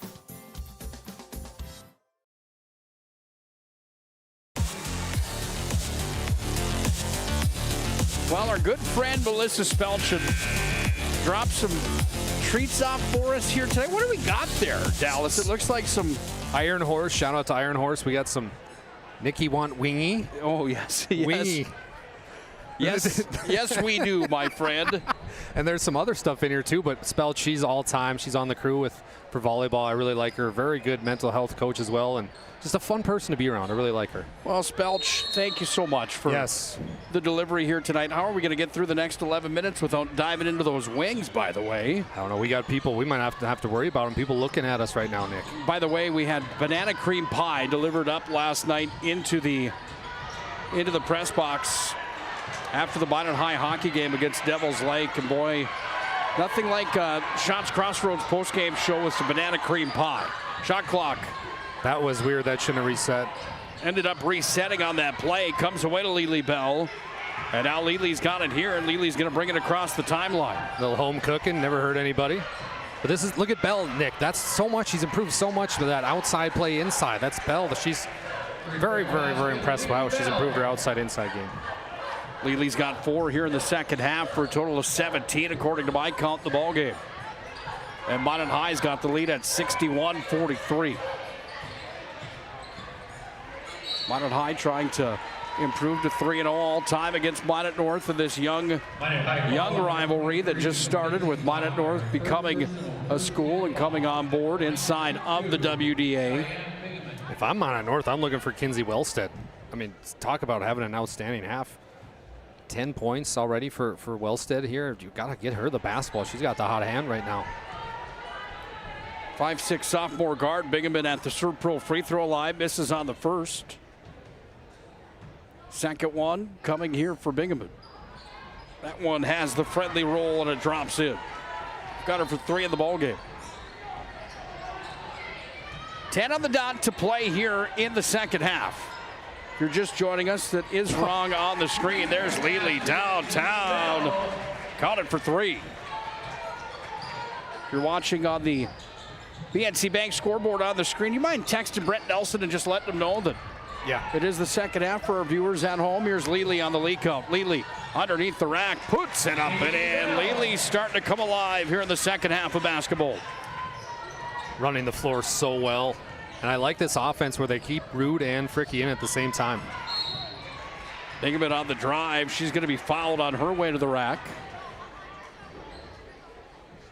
Minot High foul on number 23, Mackenzie Bachmeyer, second personal, second. Bachmeyer's the one that's charged. Bingaman to the Serve Pro stripe. Too much on that one. Falls out. Serve Pro 24/7 emergency service with trained technicians and advanced technology at Serve Pro. Find them in Western North Dakota. Boys matchup comes up next.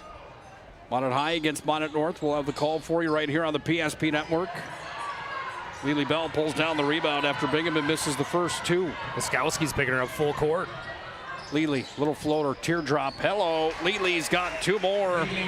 She had 13 in the first half, Dallas. She's got 11 here in the second half. Not a mathematician, but that's 24 in the ballgame. Good job. How about that? That's good, Nick.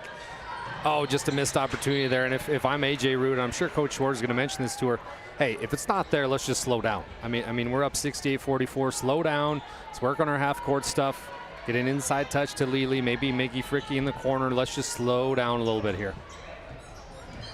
Once again, tonight's game brought to you by Minot State University. Be seen, be heard, be you. More than 96% of recent grads are either employed or continuing their education. MSU grads get jobs, period. Bingaman lost a handle on the basketball. March was saying, how did that happen? Jason Schwartz saying the same exact thing. Schwartz in those pink shoes, you gotta love them. Knutson almost took it away. Wellstead's got it. Goes back over down to Phillips. Phillips up top. Laskowski. Oh, Lily blocked her on the play. Then Lily's going to go coast to coast. She'll wait underneath the rack. Gets her own rebound. Second one's up and in for Lily. Wow. That was a block. And the whole Minot North side could feel that one. I mean, that was outstanding, especially against Laskowski, and a great timeout here by Minot North. Timeout on the floor. We'll take one with them. Brought to you by First International Bank and Trust. Visit FIBT.com. Full timeout, 70-44. All Minot High here in the second half. We realized he had 2 broken bones was fear. Then once we realized and got a plan with Trinity and our doctor, a lot of comfort. He told me that he can fix my arm, and he showed me a lot of stuff that he could do to help me. Trinity Health Orthopedics is as good as you can find anywhere in the country. A lot of us take pride in that, and that's why we stay here and we keep doing what we do. Trinity Health, making more possible.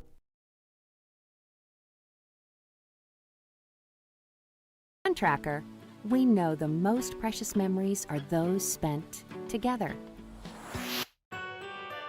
From sharing the joys of fishing, to watching the grandkids wipe out on a tube, spending the day just relaxing with your significant other, or laughing away the evening with your friends. These are the moments you'll remember forever, and they're all made possible by SunTracker. Find the full lineup at Swenson RV and Marine in Minot and Bismarck, or online, swensonrv.com. Well, Jason Schwartz, after the Minot North timeout, he's got to be 8.5 rating tonight. He's got to be floating in the AB category, you'd think, wouldn't you, here tonight? Oh, yeah, 1,000%. Nice shot by Laskowski. Look at her. She's still hustling out there, Nick. You got to admire it. Good effort. Lot of fight to that dog, no doubt about it. By the way, shout out to Brent Nelson. They got it switched here for us. Big thank you to Brent Nelson. Big thank you to all those athletic directors.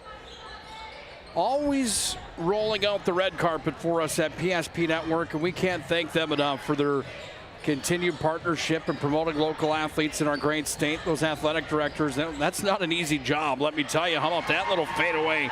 Counted for Cheyenne Bingaman. Second field goal here in the second half. Yeah, Bigman 5 points for the game, and you're talking about not an easy job. How about going against CC Stevic, who's known for defense, but great defense, even better shot.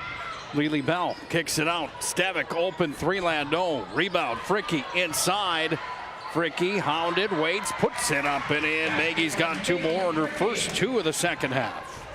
Yeah, first 2 of the second half. She got 15 for the game, and the other night, her first game back, Nick, in 11 minutes, she had 15 points. That's how well she can shoot the basketball. But then you see right there, the pump fake and go up.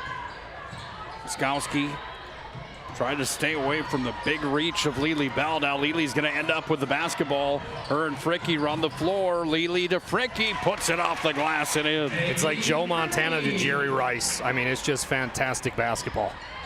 Nice play there coming from Lily Bell, that might be one of Daly's dimes of the week as Fricky ended up with the points on the play. Oh, 1,000%. You're going to have to tune in on Wednesday. What a shot. Bingaman's got that rolling pretty nicely there, doesn't she? That's back-to-back buckets from that little fadeaway from underneath the block. You know, she had a rough start to this basketball game. Didn't score in the first half. In the second half, she's already got 7 points. So, I mean, a good job there. And you're having some of these role players step up from Minot North. Lily inside. She just makes it look so easy sometimes. And there was one of those examples. Bingo. Yeah, I mean, just the turn and face. It's kind of like the teacup shooting drill right there. Nobody in her grill at all. Around the horn they go. Bingaman feeling it here in front of the rim. Lily's got the rebound. Off to Fricky. Here's Maggie Fricky. What a pass. Kicks it underneath. Cece Stemikoff. And in. Nick, think about how much knowledge Cece Stevick gets to see every day of practice. She gets going against Maggie Fricky, Kinley Barsh, Lily Bell. She gets to gain all that knowledge, all that game film, game prep. She gets to get all that, and you wonder why Minot High gets some of these great young players. Well, that's why the older players help contribute to the younger players' career, and Cece's going to be very good. You can just tell. She's got the 6th best field goal percentage in the entire WDA coming into the ballgame tonight, Dallas. The 5'9" freshman averaging 7.6 points per game.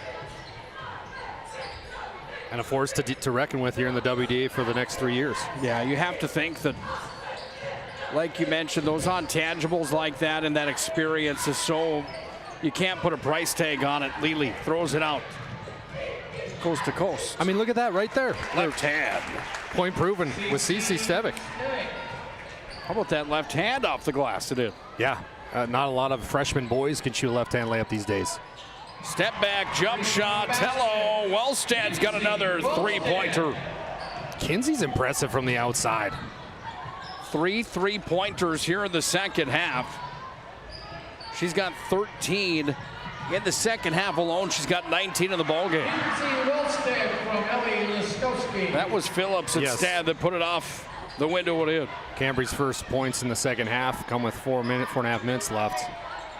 Deep three off the mark. That's Bachmeyer in for Minot High School. Got it back over up top now. Stevick kicks it back inside. Bachmeyer. Hey, look what I found. And Bachmeyer's got her first points of the ball game. Yeah, Bachmeyer getting some nice varsity minutes here. 2 points for her. And it was just the ball movement there, Nick. Kept the defense rolling. 8 players in the books here for Minot High School. The distribution has not been a problem by any means for the Majettes over the last 5 years of basketball. No, it really hasn't, and that's kudos to Coach Schwartz and his staff and how they handle the offensive side of things. Yeah, everybody knows Lily Bell, but let's continue to work some of these other pieces that are going to be big for us down the way. Let's work them into the offense and make sure when their time comes with a minute left, we're down by 4 against Century, how are they going to act? Well, this is going to help them grow in those moments to be ready for them. Laskowski gets the rebound after the second one didn't fall there for Wellstead. What a shot. Laskowski downtown, swish. Nick, that was beautiful. I mean, that was a great shot. Now we're seeing a 1-3-1 zone from Minot North, throwing some different looks at him. Around the horn it comes. Maggie Fricky, she's way downtown. That one no good. Crashing in, rebound. Cece Stevick puts it up and in. 14 tonight for Cece.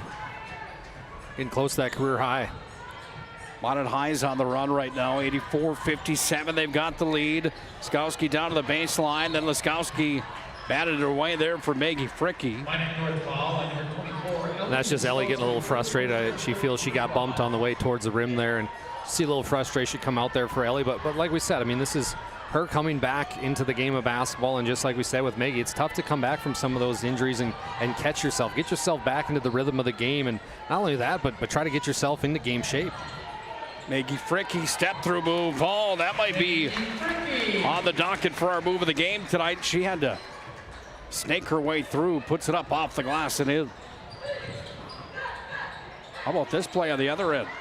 Phillips thought she was foul. Lico comes back now to Cece Stevick. Stops and pops, no.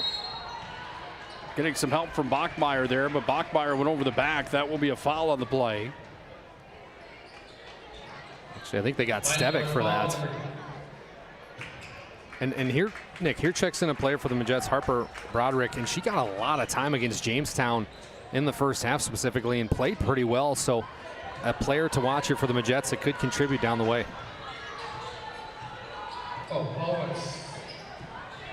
CC Stevick. For first. Was on CC Stevick. 2:24 left here in regulation. Laskowski on the shot. No, that one just missed. She was fouled on the play. By the way, Farstead Oil proudly brings you the ball game tonight. Contact Farstead Oil for all your mobile lubricants and DEF needs. Also, if you have a need for wholesale fuel, it's Farstead Oil, proudly serving North Dakota, Montana, Western Minnesota since 1938. Wow. It's a long time at Farstead Oil. Big thank you to them. Big thank you as well to the UPS store located on South Broadway in the Marketplace Foods Plaza for all your packing and shipping needs. It's the UPS store. Tonight's game also brought to you by our friends at Planet Pizza. I like the Blue Buffalo. They also have a hidden menu item called the Uncle Nick now. It's the Cousin Joe just with pepperoni, and that is a good pie as well, Dallas. I'm going to have to try that out. Yes, you are. Planet Pizza proud to bring you tonight's ball game here on the PSP Network. Inside, off the glass, and in. Count the bucket there. Hadley Fowles got her first points of the ball game. Hadley Fowl getting some nice minutes here, but you're seeing the future matchup between Stevick and also Cambry Phillips. Round the horn it comes now. It's going to be taken outside the wing. Up top, Wellstead. She's had quite a second half here, putting her name into the hat for our MVP of the game, no doubt about it, with her performance in the second half. She had 6 points in the first half. She's had 3 3-pointers here in the second. You know, Minot North might come up short tonight, but they've had some good parts of this second half where they've had people like Kenzie Wellstead step up and prove that she can shoot the basketball. And if they can get those players like that, or how about, you know, Ashley Traeger, another one of those, Laskowski, she's going to get hers. But, Nick, those pieces, if they can get them to gel together and get some of these WDA wins down the road, they're going to be right there at the end of the year. They're good. They've got talent. Sweet was at the Servpro free throw line. Second one just missed. 90 seconds left of the ball game. We'll have our Planning Team Financial Shots Crossroads, Planning Team Financial Shots Crossroads post game coming up with our Magic City Home Leisure move of the game. We'll also have our Sport Clips MVP. We better start thinking in that direction here pretty quickly. Hey? So the next 3 games for Minot North are like this: Bismarck, St. Mary's, Bismarck High, Jamestown. Okay, you get 2 out of those 3, you move yourself pretty quick up the rankings, and I mean, those are winnable games. Laskowski starts shooting the ball better, gets a little more healthy. But I mean, tonight, Nick, was a perfect example of why Minot High is #1 in the state. Well, you take a look at those standings brought to you by the UPS store. Minot's going to improve to 9-0. Like you said, Minot North's going to drop to 1-4 inside of the conference. However, in the middle of the pack, you just want to get to that WDA tournament so you can try to make some noise. Count the bucket. Bachmeyer from mid-range. Now, Bachmeyer's got 5, but exactly what you said, Nick. And I know everybody in the Magic City has been wondering how Maggie's going to come back. Will she be the same? Will she not be the same? And the answer's already ready. She's better. I mean, this is the best she's played in a long time. Just the way she's been facilitating the teammates offensively, defensively, whichever way you cut it. Maggie Fricke is back and ready to go. Count the bucket for Bryn Francis, her first points of the ball game. It's good to see her back in the ball game after hitting her head, by the way. Yeah, absolutely it is. Nice pass, Bryn. Jaslyn Sweet. Sweet gets her first points of the ball game.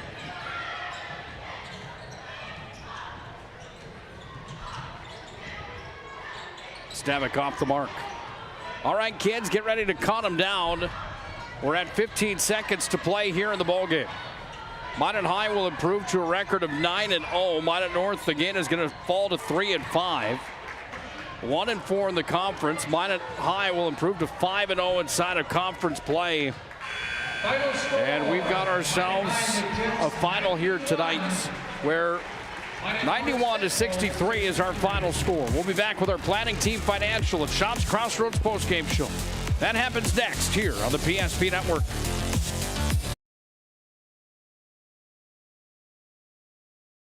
Is proudly brought to you by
Make sure to like and follow PSP Network on all social media platforms.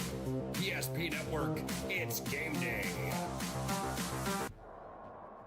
At Ryan Buick GMC, we treat every day like game day. 1.2-liter turbo engine, ultra-wide screen.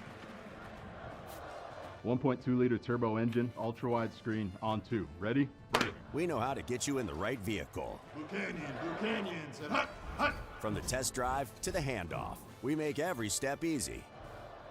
This season, start your drive at Ryan Buick GMC.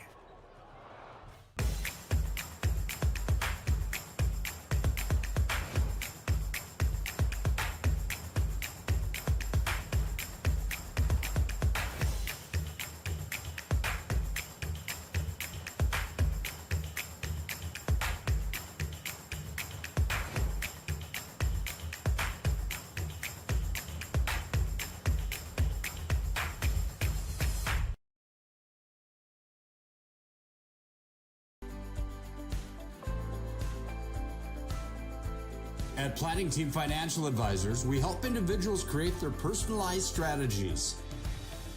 We specialize in financial planning, retirement planning, insurance, and 401k distribution options. Don't leave your future to chance. Call Planning Team Financial Advisors today for a free retirement review. Planning Team Financial Advisors, your plan, your future, your team.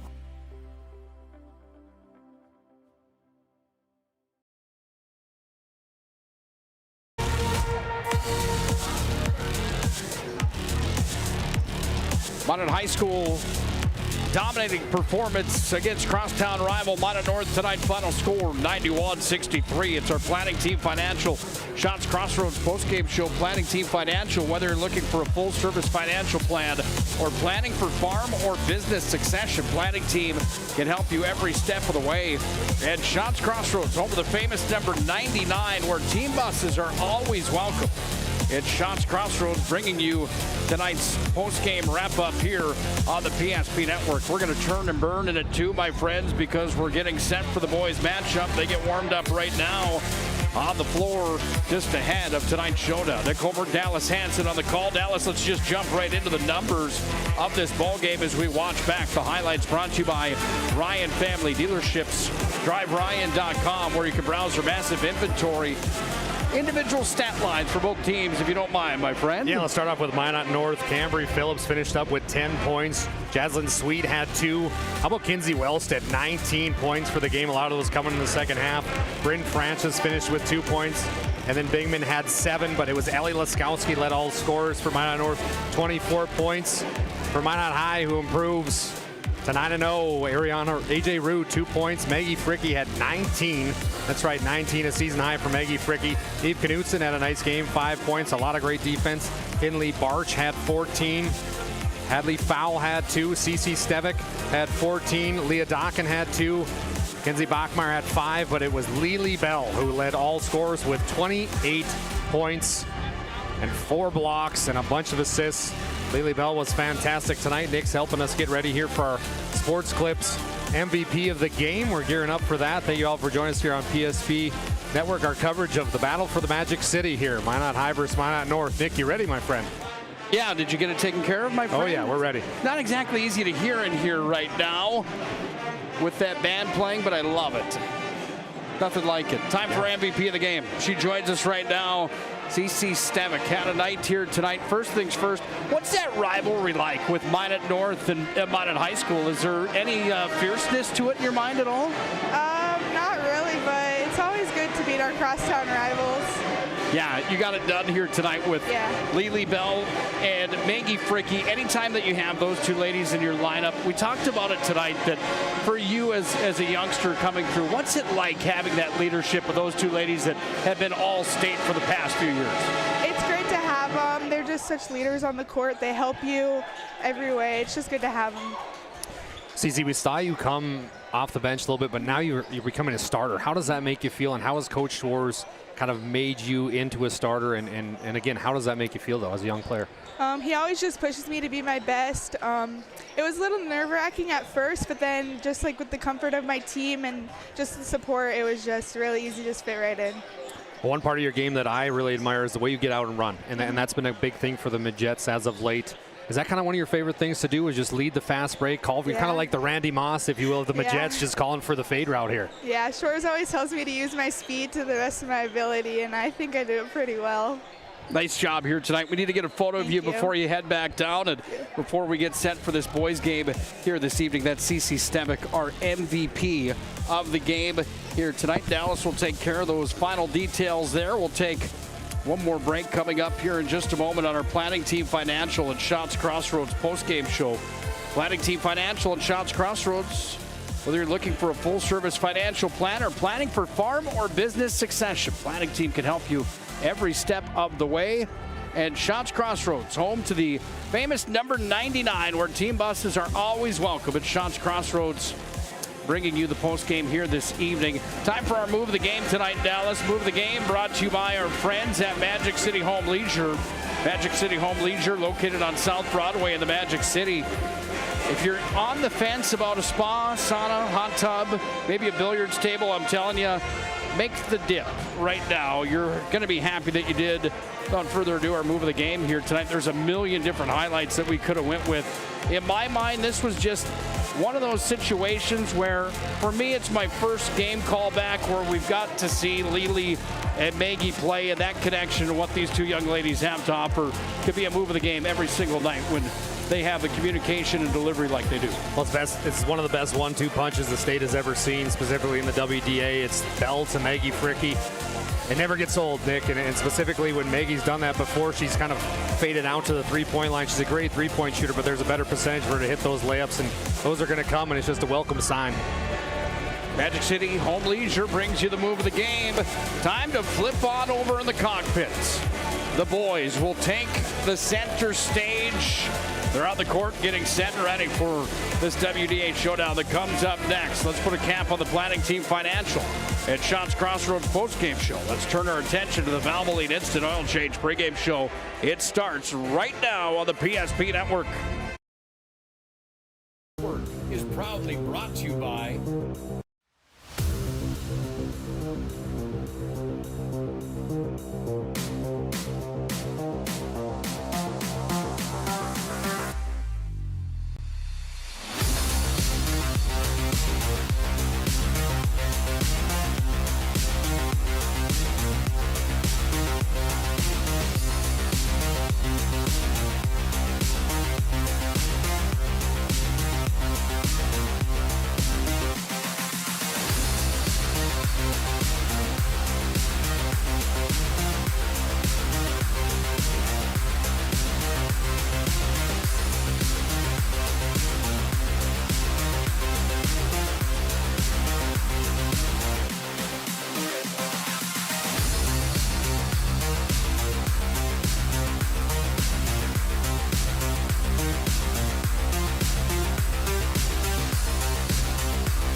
Make sure to like and follow PSP Network on all social media platforms. PSP Network, it's game day.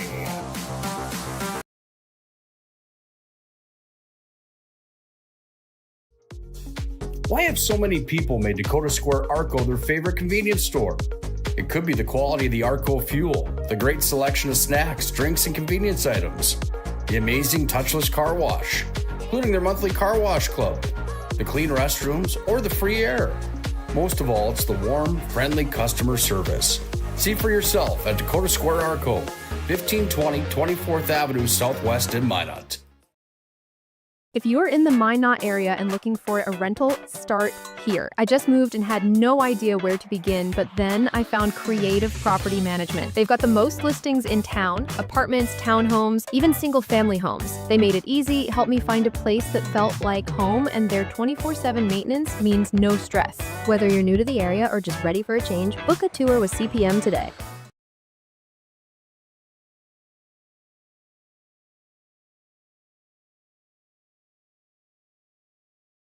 Our initial reaction when we realized he had 2 broken bones was fear.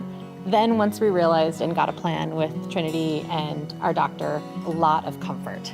He told me that he can fix my arm, and he showed me a lot of stuff that he could do to help me. Trinity Health Orthopedics is as good as you can find anywhere in the country. A lot of us take pride in that, and that's why we stay here and we keep doing what we do. Trinity Health, making more possible.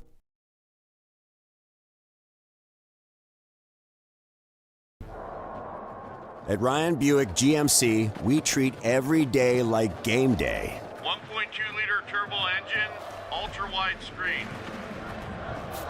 1.2-liter turbo engine, ultra-wide screen, on 2. Ready? We know how to get you in the right vehicle. Canyons, and hut, hut. From the test drive to the handoff, we make every step easy. This season, start your drive at Ryan Buick GMC.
The concourse of Minot North High School.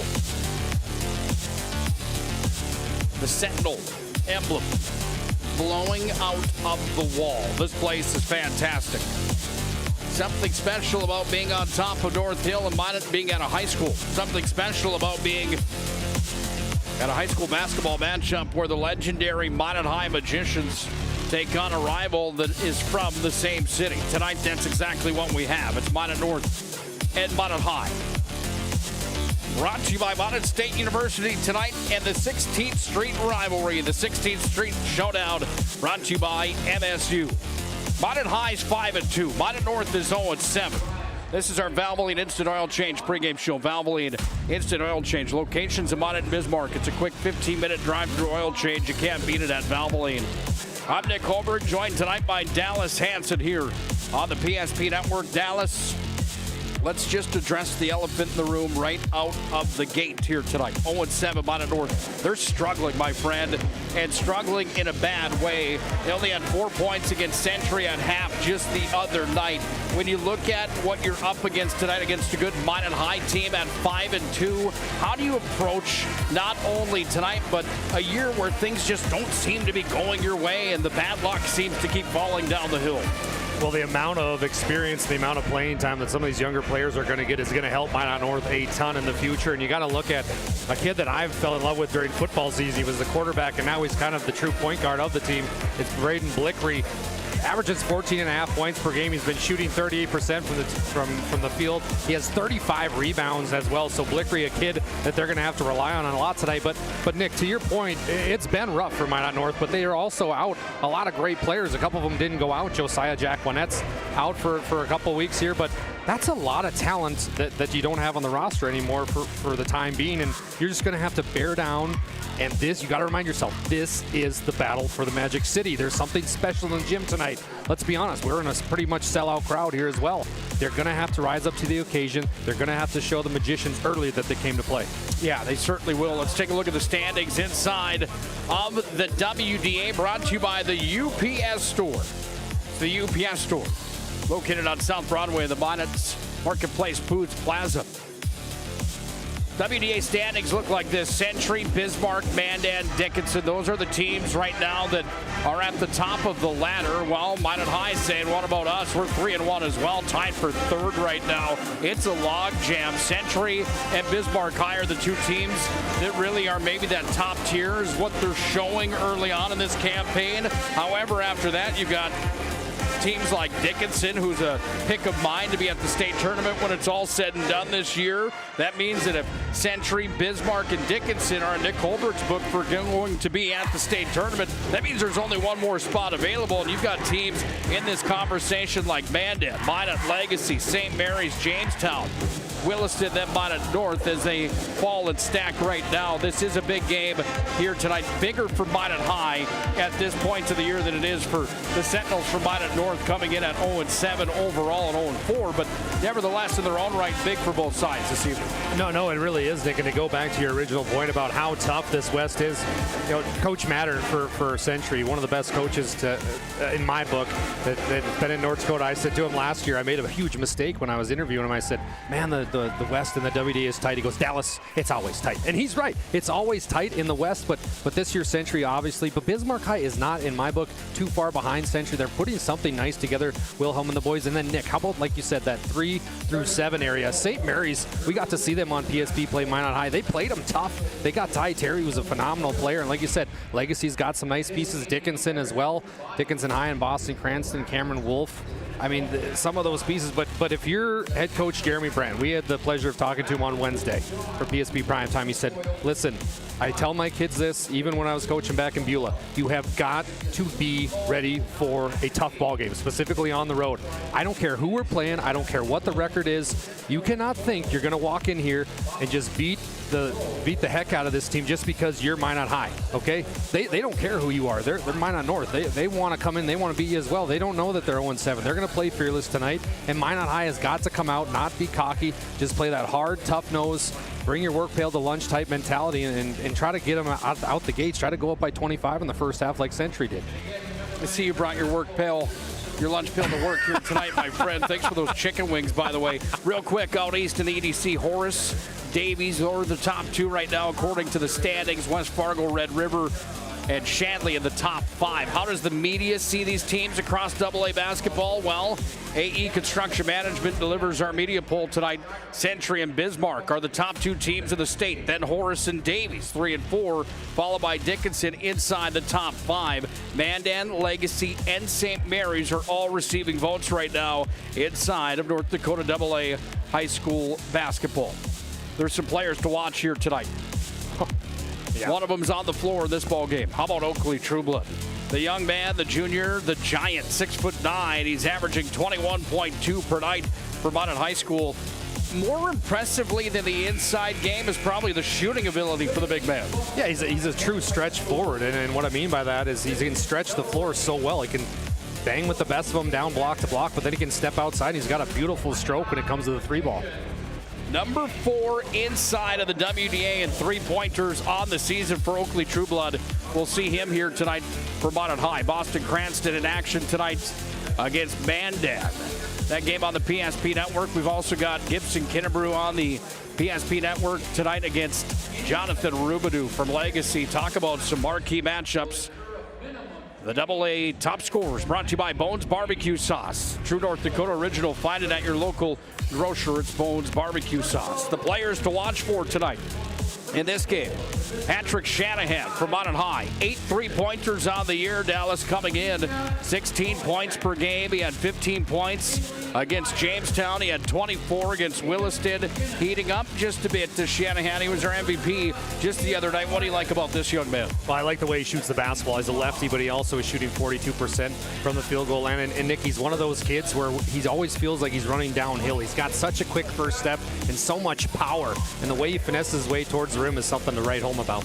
Shanahan is highlighted for Minot High School here tonight. On the other side, for Minot North, Elijah Thomas. He wears number 5, 7.7 points per game, 25 rebounds and 8 steals. He had 12 points, first man, and just recently, Elijah's going to have a big night here tonight to not only score some buckets and get to a 7.7, if not higher than that number here in tonight's ball game, but he's going to have to do some little things right against a well-rounded Minot High School team. Well, he's going to have to realize, okay, Blickery's going to be the focal point on offense. I'm just going to have to, a lot of my game's going to have to come on the defensive side of the court. He's going to have to probably guard True Blood and really have to buckle down if they're going to have a chance this game.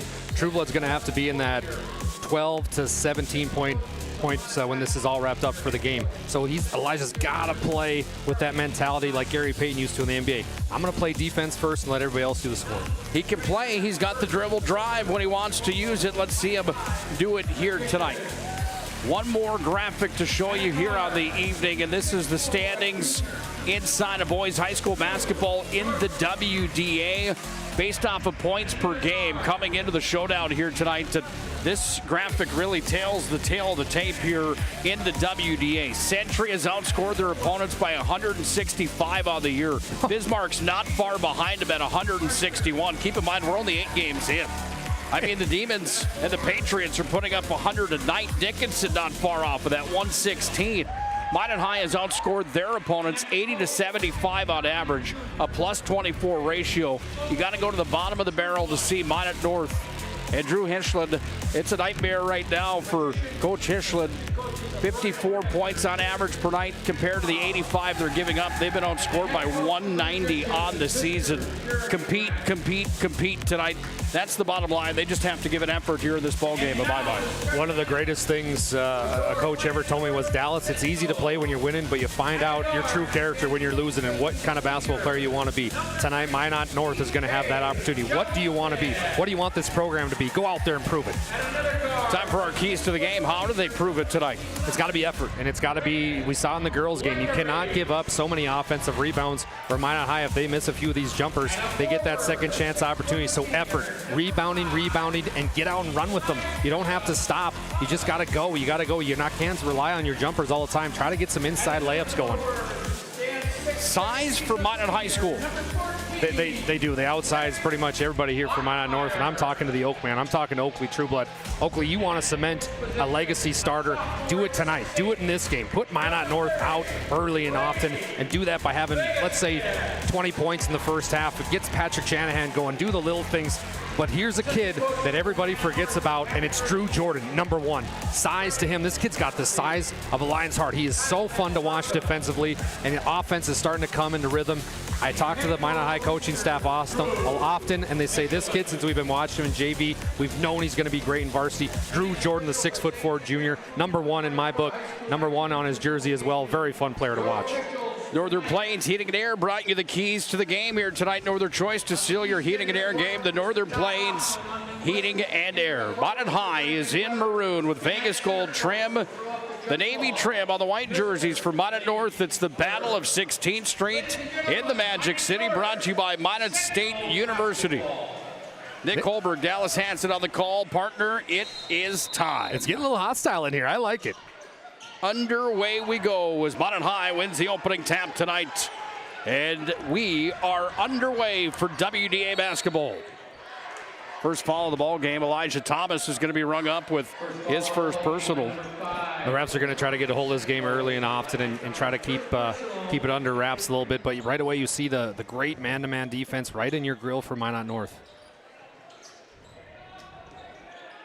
Shanahan.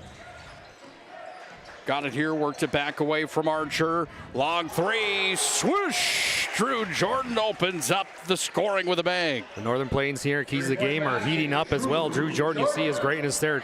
didn't even hesitate to shoot that three. Basketball's handled here now by the Sentinels.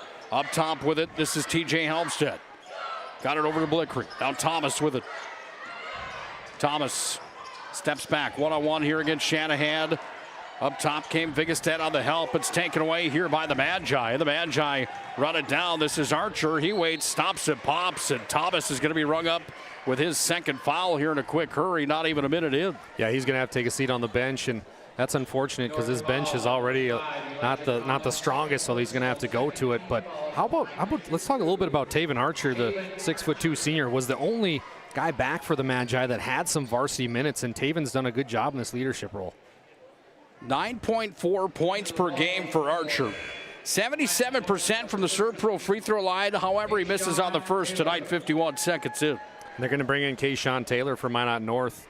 Coach Hischland's going to put a lot of faith into Kayshawn tonight. He's going to have to, I don't know what he's going to do defensively. We could see a little zone here because he loses a little height with Kayshawn. Archer at the Serve Pro free throw line. Second one on its way. Too strong on that one as well. And here comes Blickery. Boy, he's going to go down in the history books here at Minot North with his athleticism, leading the Sentinels to a state title appearance at the Dakota Bowl. He quarterbacked the Sentinels to quite a run for Jacob Holman's crew on the gridiron, didn't he? What a fun season that was, and a beautiful shot there by Trayden Bachmeyer. But to echo what you said, my friend, that was, I got spoiled because I got to call out of those games. Shout out to you, Nick, for letting me do that, but such a fun team. Bachmeyer on one end, Shanahan on the other, and Shanahan lays it off the glass and in. And that's what he does. He's running downhill every time he goes towards the rim. He's so fast, and he's just a sophomore, and he's going to be really good. Jelmstead with the basketball up top. Guarded heavily here by Archer. Jelmstead looking for the outlet, finds it into the hands of Bachmeyer. Met by Oakley Trueblood, and Oakley Trueblood with that big wingspan took the basketball away, and here come the Magi. Turnovers are plaguing Minot North already. Here's Oakley. Oh, I thought we were going to see a slamma jamma, but Trueblood just goes up and lays it in for his first two of the game. Pretty sure these youngsters in front of us did. They all stood up, and anytime the Oak man gets it down low, you got to hold your breath. Blickery double teamed up top, looks for the outlet. Now Trueblood's got it. I think his eyes got big on that one possibly. He had the lead count there, but it's taken back away now by North, and here comes Kayshawn Taylor. Step back three, Bachmeyer downtown. No, he was robbed on it. Comes back away now into the hands here of Shanahan, and Shanahan's on the run. C. Parts goes up, lays it up the glass, bounced around. Oh. Here's that transition game for Minot North. Three on its way. That one off the mark.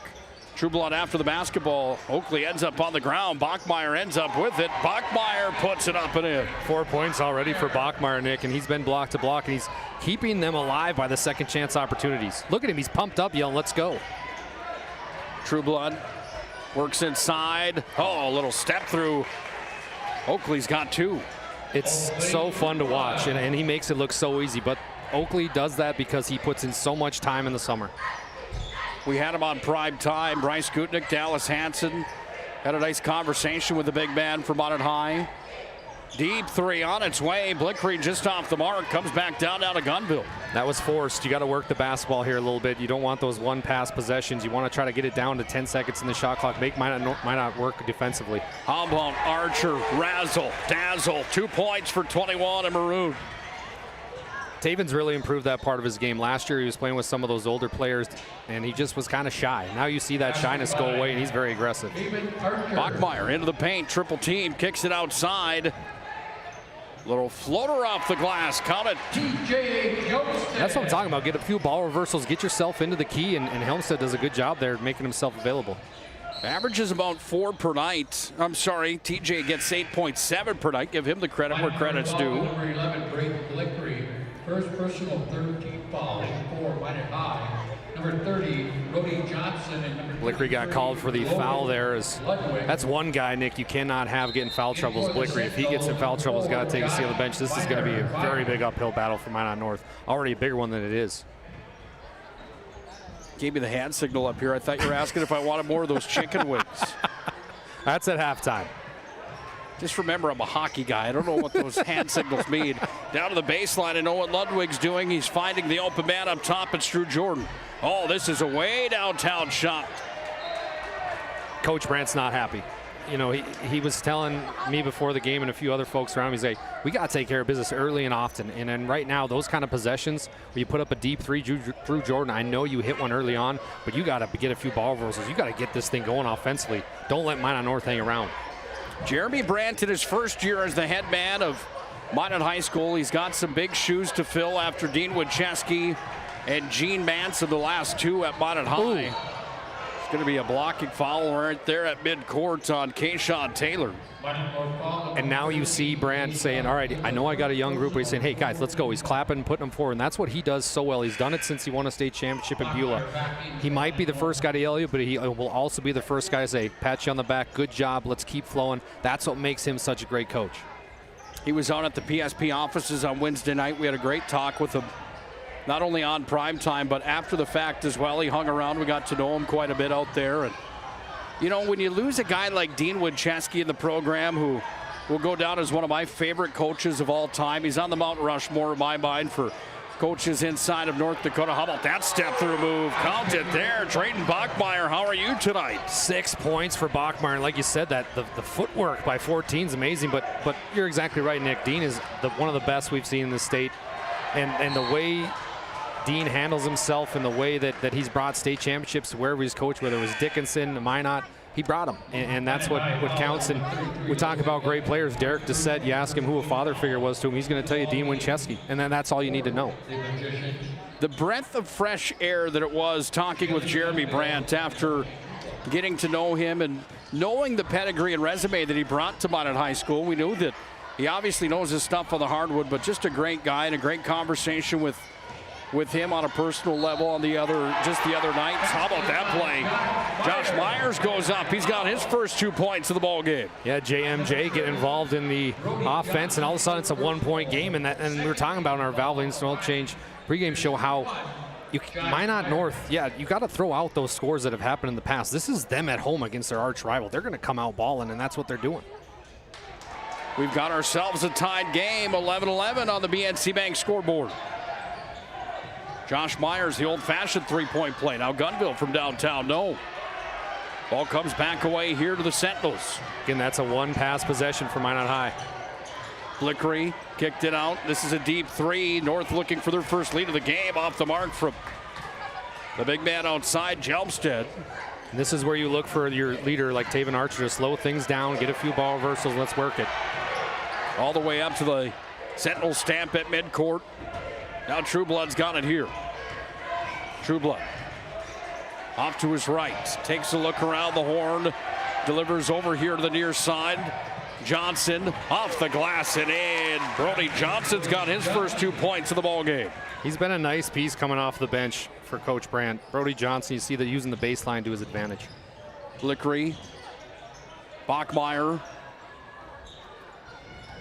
Surveying. Shot clock is down to 16.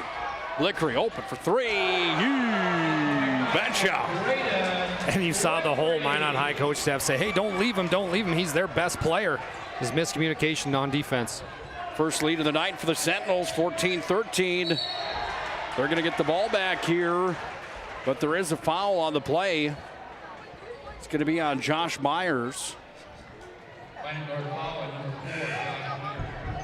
Coach Brandt not taking much time here. He's going to bring it back in.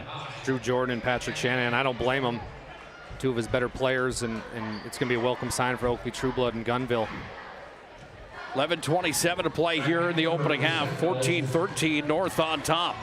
Trueblood, step back jump shot, no. Gets his own rebound, puts it up. Wow. Count the bucket and the foul for Oakley Trueblood. And I know Bachmeyer is upset with that one.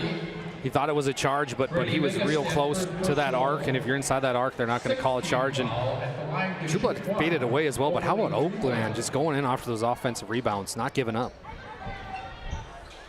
Number 2 rebound inside the entire conference. Number 5 in points per game inside the WDAs in the top 10 of the state of North Dakota as well.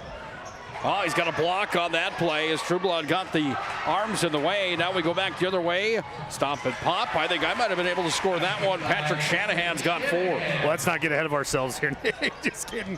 But what a great job using the jump stop to his best ability.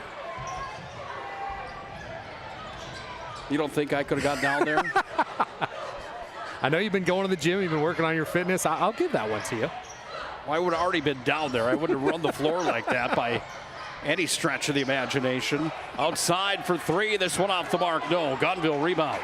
I want to see Gunville come alive in this offense. I really do. He's the Gunville name. If you're from Minot, you know it very well. But missed opportunity there for Minot High. But let's get Gunville involved here with the offense. Let's get him set up for a couple threes. Let's build his confidence a little bit. We need 2-4 to come alive. Sixth best three-point shooter inside of the WDA. He's got 16 threes on the year. 6-foot-tall junior, averaging 9.3 per night. But Nick, when you look at Minot High, he's one of those players where are they going to be good or are they going to be great? Gunville can add to that greatness. And he's got the good shot. He just needs to build the confidence a little bit. Blickery up top with it. Blickery on the move. Oh, that one looked good from up here, but he was just wide left. And guess who was playing defense on him? Jalen Gunville. I mean, outstanding. Forced Blickery into a weird jumper. It's just a 4-point game. A lot of people didn't have this, but I was thinking in the back of my mind, Minot High doesn't come out ready. This is going to be a tight one. That's what we've got. Gunville, step back, jump shot, no. Rebound, pulled out, Vigestad. Got it off to Blickery. Well, when you see the numbers that the opposition has put up against Minot North on the season, I addressed it as the elephant in the room to start the game. The heavy favorite tonight is Minot High. There's no doubt about that. You can't argue that, especially with what Century did to Minot North the other night in that first half of basketball. However, the compete level seems high tonight here for the Sentinels. A great sign for Drew Hischlett and his crew. Yeah, you got the at home court advantage, and then you got just these early shots falling for Minot North, and they're building on momentum right now. The fans are into it. These players are playing hard. Todd Hoffman says there's a foul away from the basketball. Talk about a legendary official, Todd Hoffman. He's been everywhere. He's been at this for quite some time. He's just a fantastic guy as well.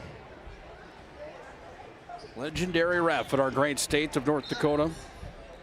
Lane Floor, one of the other officials, he was one of the best football coaches for a long time for that West Hope Newburgh Sioux team with Walker Broughton. Jump shot off the mark from Kayshawn Taylor. Okay, Patrick Shanahan, Archer, let's slow this thing down if you're a Magi fan. Try to get a good look here. Up top, they go down to Drew Jordan.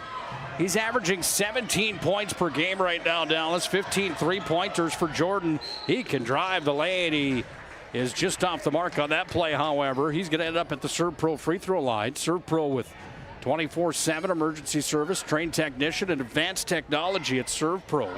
76% shooter from the free throw line, and that's what I like about Drew's game. Saw him make some early threes, but he's a slasher. He slashes in the lane so well. He's got to finish on those tiptoes here for those free throws. He's falling short, not following through. His 17 per night is good enough for number 10 inside the WDA as far as the top 10 scores, points per games are concerned. Gets one here from the ServPro stripe. He's got 4. He had 19 against Jamestown the other night. He had another 14 against Williston to get that average up to 17. Not easy to have that number creeping around 20. Anytime you're over that 15 mark, you're doing something right on the floor. There's no doubt about that. Vigestad traveled on the play. I know they turned the ball over there, but Minot North is doing this with one of their starters and premier players that's been out within a minute of the basketball game. So they're doing some great things. Elijah Thomas is going to be riding the pine for a while here. They've got a good team. They've got a good group in with Drew Hischlett kind of trying to migrate through that early foul trouble. By the way, tonight's game brought to you by Planet Pizza. Proudly serving the Magic City for over 25 years. My mouth waters even just reading the ad read. Try their lunch buffet Monday through Friday, 11 to 2. They have the best chicken wings in town at Planet Pizza. What a cut. Wow, what a play that was. Patrick Shanahan, the recipient of a Daly's dime from Oakley Trueblood on that play. Yep, got to write down the timestamp for that one because that was beautiful and nice job by Oakley. How about that dish on the other side? Vigestad puts it in for his first 2 points of the ball game. How about Bachmeyer in the game he's had? Not just scoring, but the way he's been just dishing the basketball out to his teammates. Shanahan. Oh my goodness. Hello, Logan Ludwig puts it up and in, and he's fouled on the play. I'm telling you guys, everybody sitting at home, Patrick Shanahan is going to be a force to reckon with. Watch this. Whoop. No look. Just a dime right to Ludwig, and that's a welcome thing for this Magi coaching staff. Logan Ludwig trying to find himself, 6'4" junior. He can be a big part of this team. Hasn't scored the basketball much this season, but a nice piece off the bench. Serve pro free throw line for Ludwig. The friendly roll not here in the opposing gym of Minot North tonight. In and out. Under 8 minutes to play first half. You called it. Ludwig takes it away there. Now Gunville has it. Back to Shanahan. Shanahan goes to Archer. Archer inside. Had some company from the big man Vigestead. We talked about Shanahan in the pregame show here tonight, Dallas.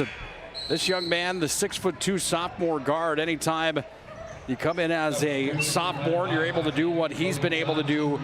You know, things are going pretty well, and the future definitely bright for the young man from Minot High School. Yeah, and he does the little things right. Like when they need to slow things down, he slows them down. When he gets a fast break opportunity, he goes to fast breaks. On the PSP Network tonight, another big matchup. Number 1 team in the state of North Dakota, Century, taking on Legacy, who's receiving votes. How good is Gibby Crinebrew? I really like Gibby, but one of my favorite players to watch right now is Garrett Nisley. I mean, his game is flawless. Such a good outside shooter in that Nisley family. They work so hard at the game. His sister's playing at Nebraska. Logan, one of the nicest people I've met, and they've got such good pieces there, and their defensive team first is what I appreciate about Century. But Horner and Legacy, they always put something together, it feels like. Yeah, they certainly do. This timeout and live look in brought to you by our friends at First International Bank and Trust. Visit FIBT.com. First International Bank and Trust, family owned, full service, independent community bank built on the bond between our employees and customers. Visit FIBT.com. It's First International Bank and Trust bringing you the timeouts tonight. We also want to give a special thank you to our friends at Minot State University. They bring you the ball game between the Sentinels and the Magi and all the matchups on the 16th Street rivalry. Blickery from the serve pro stripe. That one was nothing but net for Blickery. What a backdoor cut by Blickery on that possession. Caught the Magi sleeping a little bit. And Blickery's basketball IQ, have been very impressed with it so far. I know he only has 4 points, but he's been doing little things like cutting towards the hoop. His outside shot hasn't been falling, so he's moving his game inside. 67% from the stripe on the season for Braden Blickery. 100% in tonight's ball game. Under 7.5 to play opening half. Outside.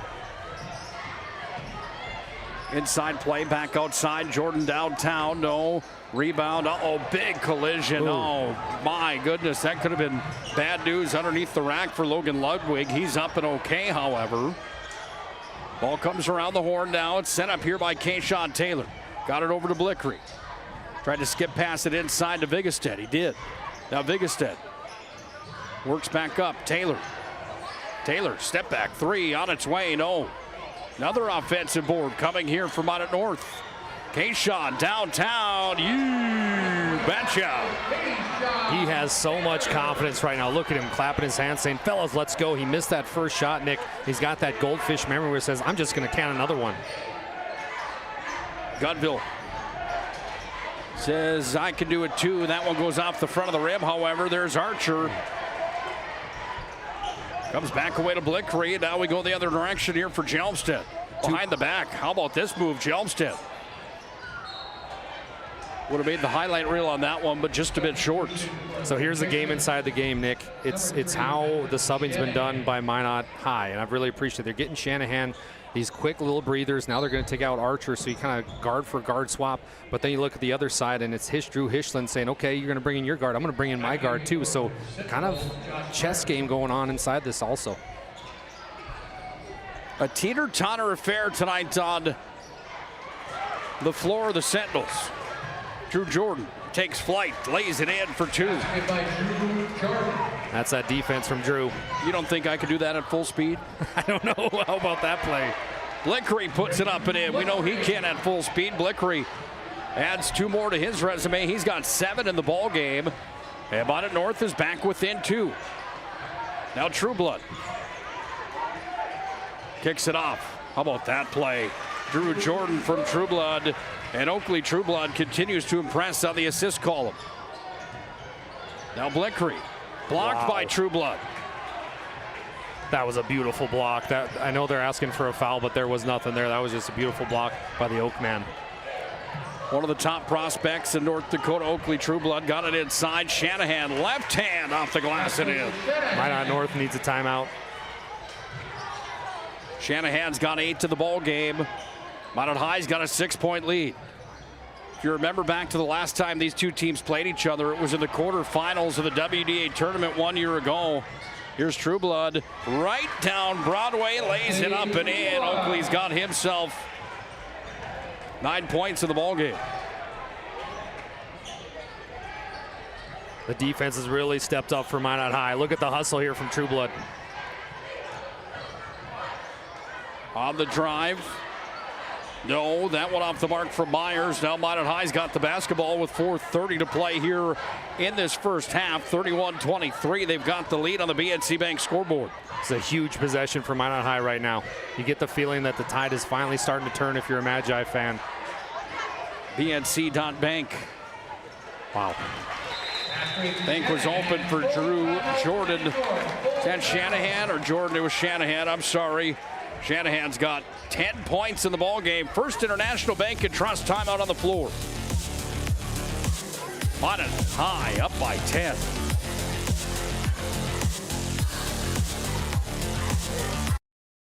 Easy. They take care of their customers. That's right, Carson. You may be number 11 on the field, but at First Western, you and our customers are never just a number.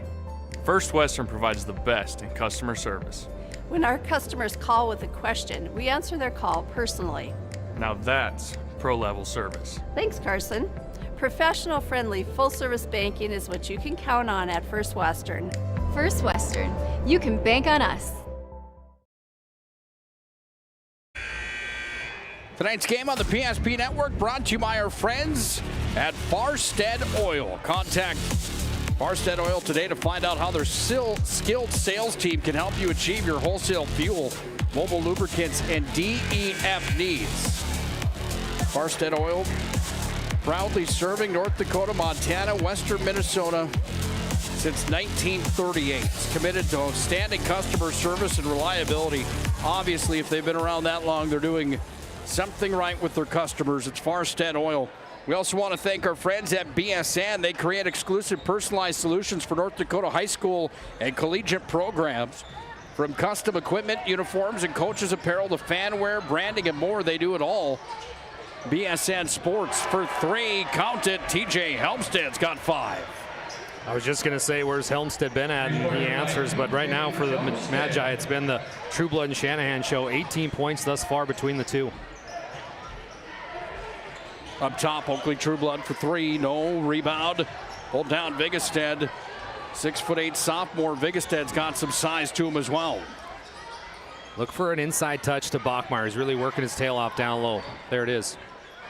Against Trueblood. Bachmeyer goes into the paint.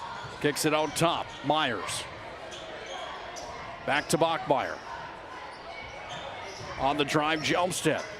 Jelmstead from an odd angle. Oh, he went hard into the wall. 2-on-1 the other direction. Hang on tight. Slam on Jella. Oakley Trueblood hammers it home. That's what we like, Oakman. Beautiful play. You see the power, the precision for the Slamma-Jamma. A Dunkarooski. The Dunkarooski from Trueblood puts him up 35-26. That one had some power. 9-point game right now. Minot North needs a touch inside. Keep doing what you were doing. Don't force. Gunville on the rebound. Gunville coast to coast. Couldn't get it to fall. Comes back away. Now to Jordan. Trueblood. Oh, he wanted another one. He's going to be fouled on the play. What a pass from Drew Jordan. That was fantastic as we take a look at our Ryan Family Dealership instant replay. Watch this again. Whoop, right up. The sky's the limit right now for Trueblood. It's worth one more look, probably, don't you think? Quick candidate for our move of the game, brought to you by our friends at Magic City Home Leisure and Spas Accentra. Trueblood from the Serve Pro free throw line.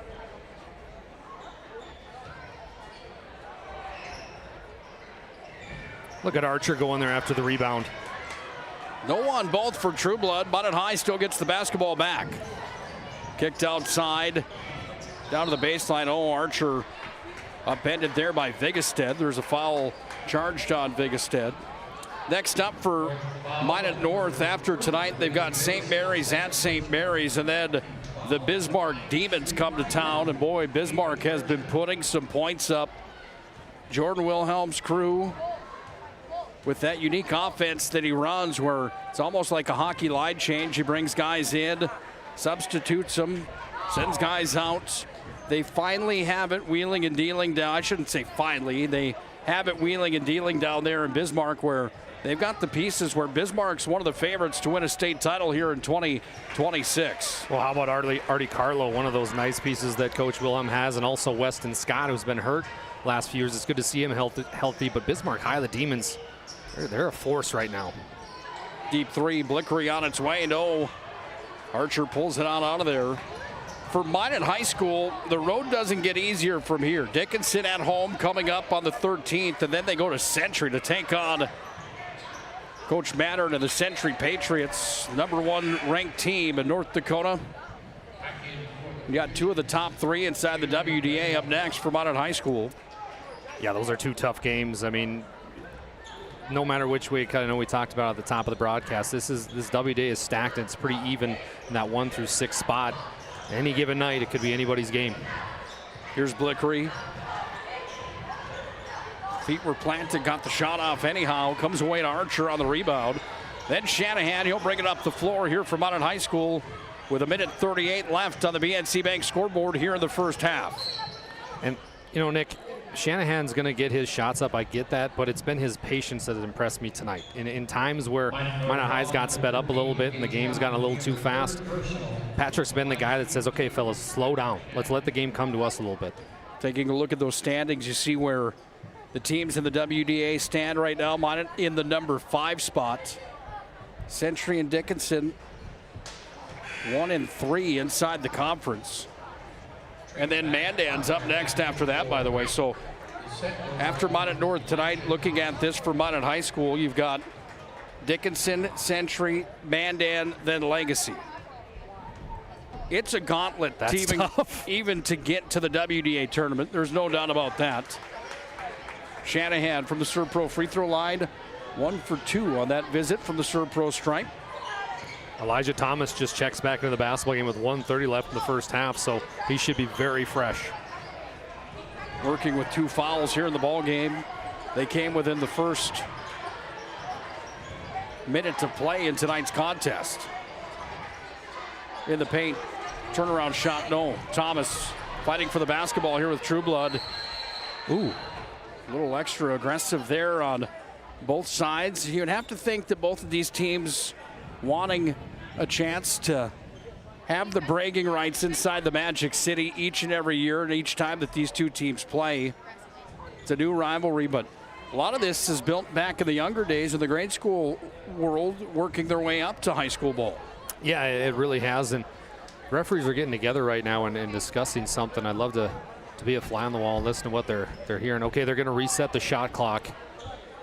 So good job there by the officials tonight. Brandon Weber, one of them. And that's a good heads-up play. Thomas will inbound the basketball. True Blood had it. He just tossed it down to the other end of the floor, and it comes all the way back down into Minot territory. This is a good learning moment for Minot High. They're a very young team other than Archer. First-time guys playing in a varsity time, and this is a heated rivalry game no matter what the records are. And Minot North's come out swinging. Let's be honest, Nick. They've played a good game so far. There's been a few empty possessions, but it's a good learning moment. If you haven't already done so, hit that subscribe button on YouTube. Like and follow us on all social media platforms as well. Our mission is to promote local athletes. How about Oakley True Blood?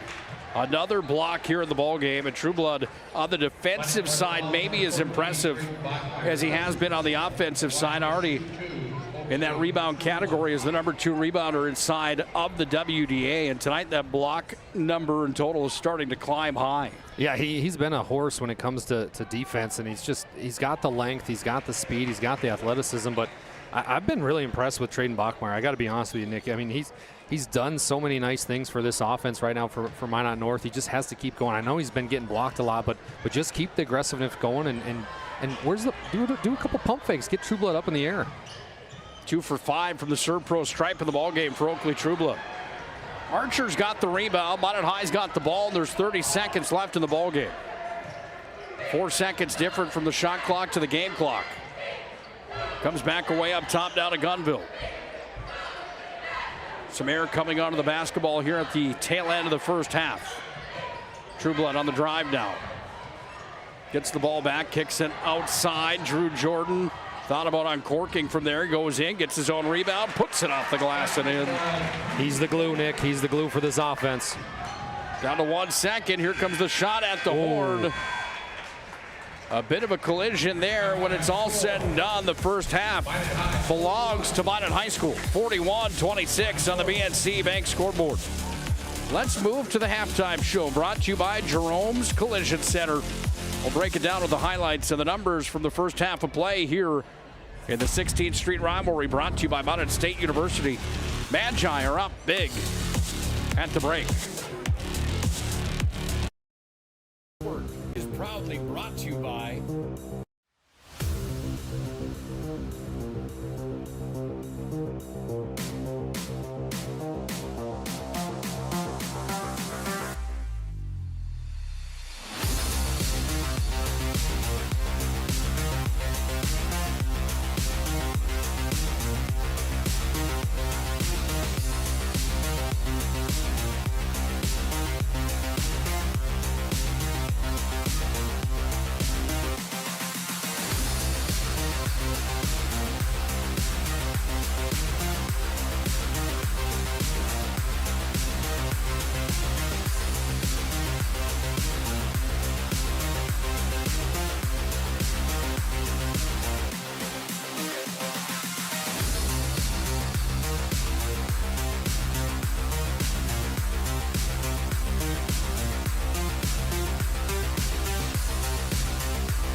Make sure to like and follow PSP Network on all social media platforms.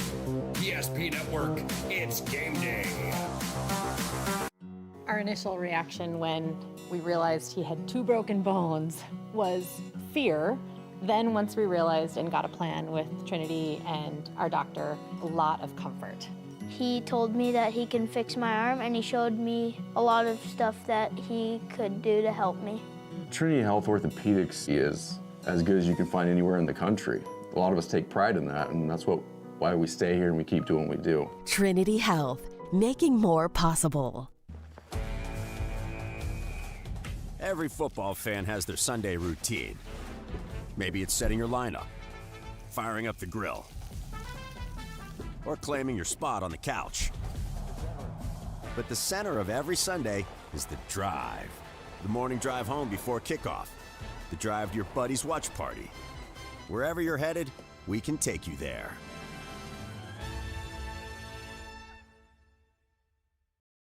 When facing disaster, it's not just the things we lose, but the memories. But there's hope. ServPro, with decades of experience in Minot and Bismarck, is always ready. Our certified professionals don't just restore homes, they rebuild lives. Because to us, you're not just a client, you're family.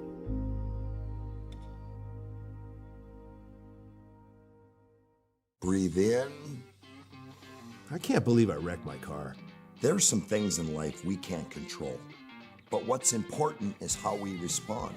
At Jerome's Collision Center, they provide the highest quality of service, assuring the job gets done stress-free and making it feel like a breath of fresh air. And to give you peace of mind, they handle the insurance. Are you even a therapist?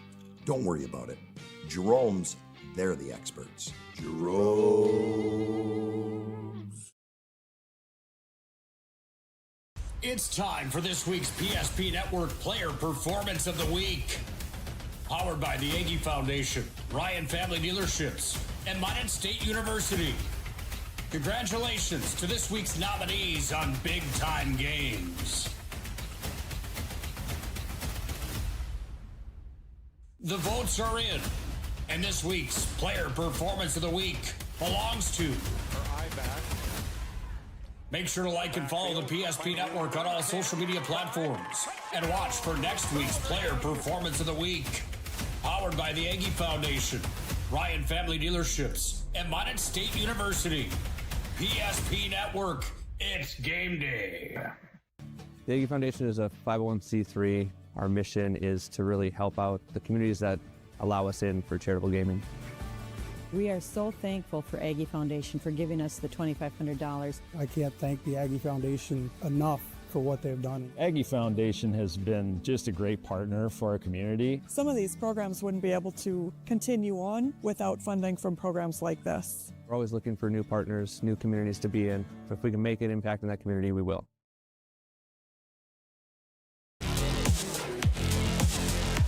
Well, the sights from earlier on tonight before we went on in to Minot North High School.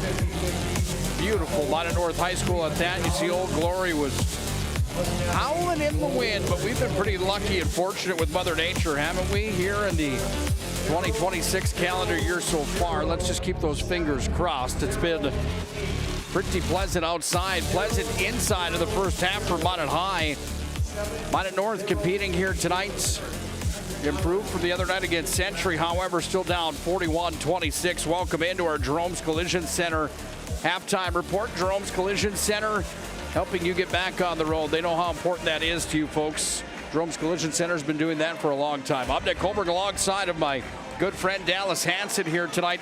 Hey, we got a Dunkarooski there in that opening half of basketball, my friend, and Oakley Trueblood leads the scoring charge right now with 13. Minot High up 41-26. What's your big takeaway from the first half of basketball? Well, for the Minot High fans, 5 for 12 on free throws. I mean, you're leaving a lot of points off the board there, and that's something you can control, what you want to control, the controllables, specifically in a tough atmosphere like that. So you got to, if you're Coach Brandt, you got to try to shape that up a little bit. But for Minot North, they came out guns blazing. I mean, that was the best start they've had this whole season, and I'm sure Coach Hischling's been happy with that. But other than that, it kind of slowed down for him offensively. And when you look at how they were doing things in the first half, it was working the ball around the outside and going and having Bachmeyer post up and get it to the big man down low.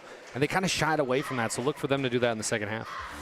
Game highlights and the numbers brought to you by DriveRyan.com. Browser massive inventory online. Ryan Family Dealerships. We've had nothing but great experiences at Ryan Family Dealerships, Ryan GMC, and Ryan Chevrolet. Here's the highlights brought to you by DriveRyan.com and the numbers, starting with Minot North, the Sentinels. They had 6 scorers in the books. They hit 3 3-pointers. They were perfect from the charity stripe, according to my count, 3 for 3.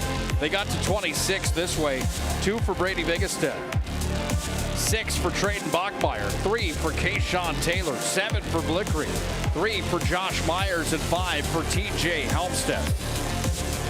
For Minot High School, 10 on the board for Drew Jordan, 11 for Patrick Shanahan. They had one more reach double digits. Trueblood, who's got the game high right now with 13. 2 for Ludwig, 2 for Brody Johnson, 3 for Taven Archer.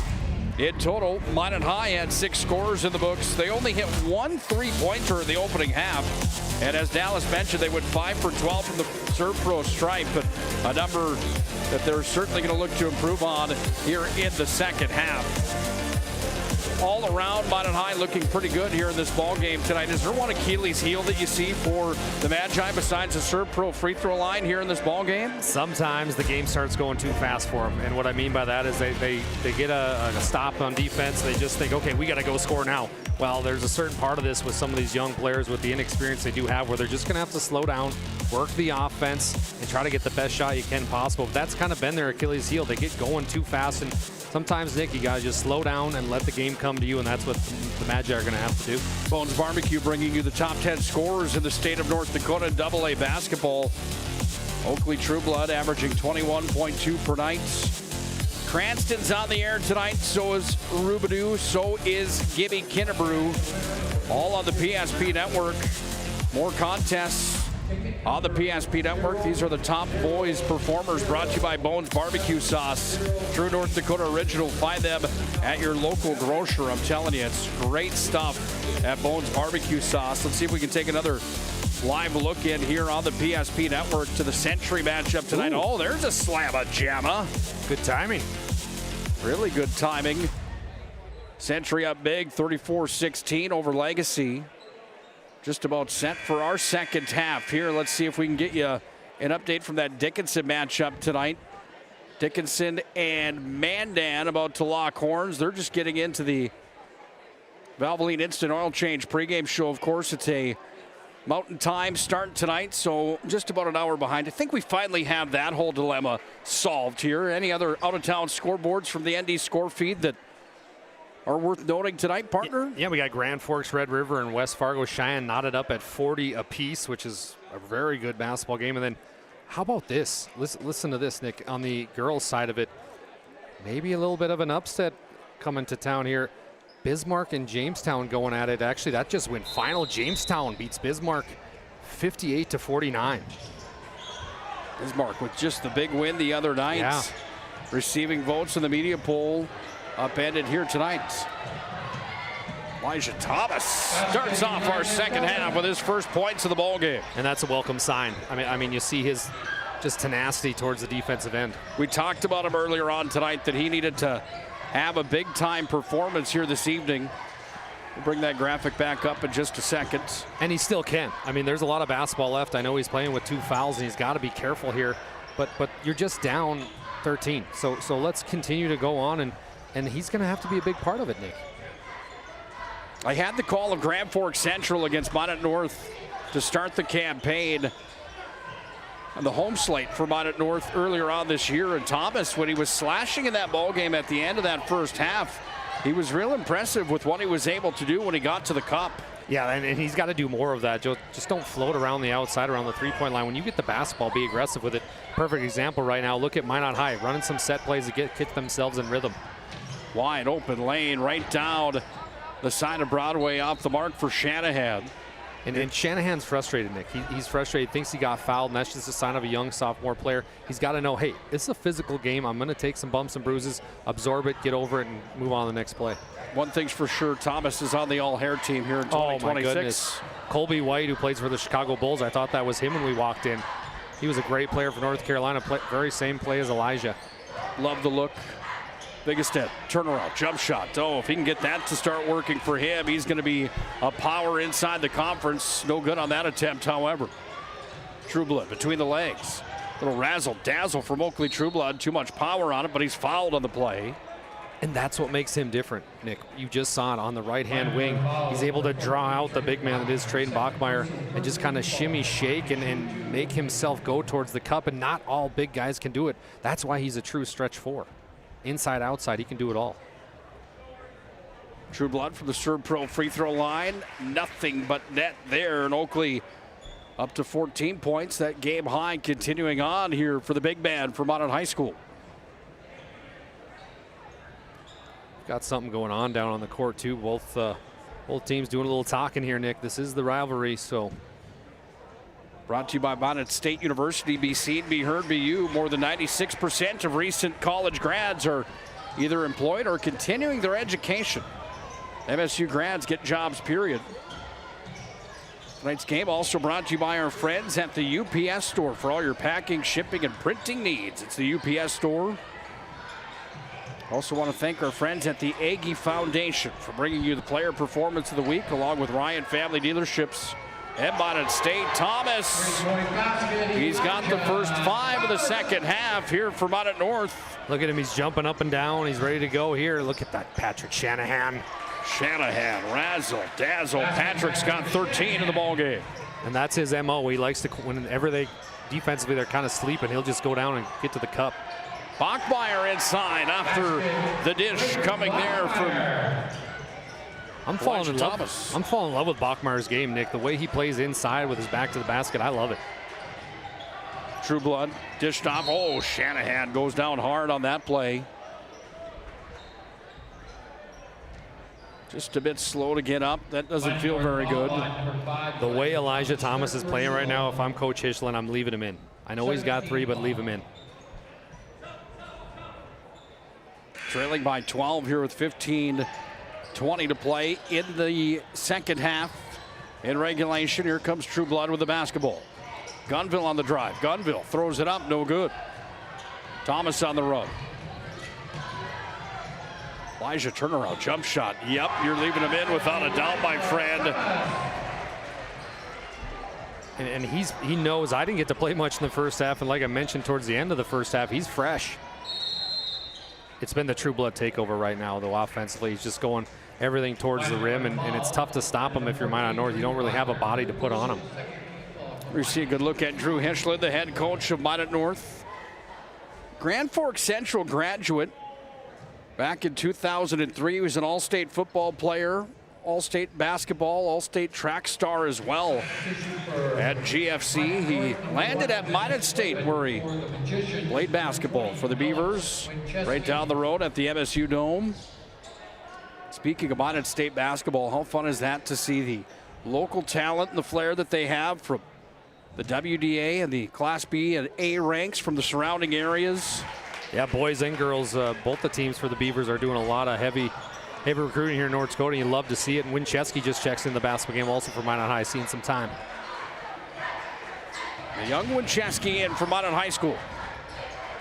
But the ball's taken away. Drew Jordan goes down. He lays it up and in. Jordan's got 12 in the ball game. If you're a young player out there and you want to be good at basketball, watch number 1 play defense for Minot High. Nice dish down in deep. Came back away to Minot High School, however. Archer went after the basketball. It's a foul called here from Todd Hoffman. That's a big one. Oh no, they're going to call it on Archer. Oh wow, okay. Charged on Archer.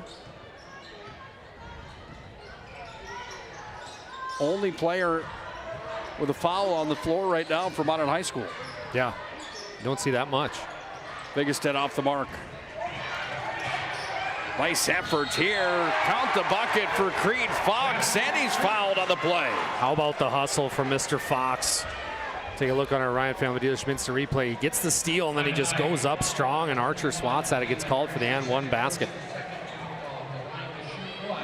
49-37, Minot North hanging around like a bad cold here right now in this ball game. Fox at the Servpro free throw line. Missed that one completely. Somebody opened a window. That one caught all air.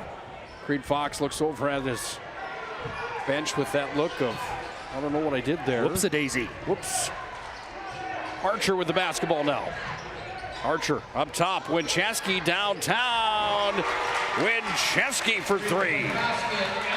We've said that a lot these last few years on PSP is Winchesky for 3. It's good to see Alex get involved in the offense, building his confidence up too. He hasn't played the best this season, but he's still out there grinding.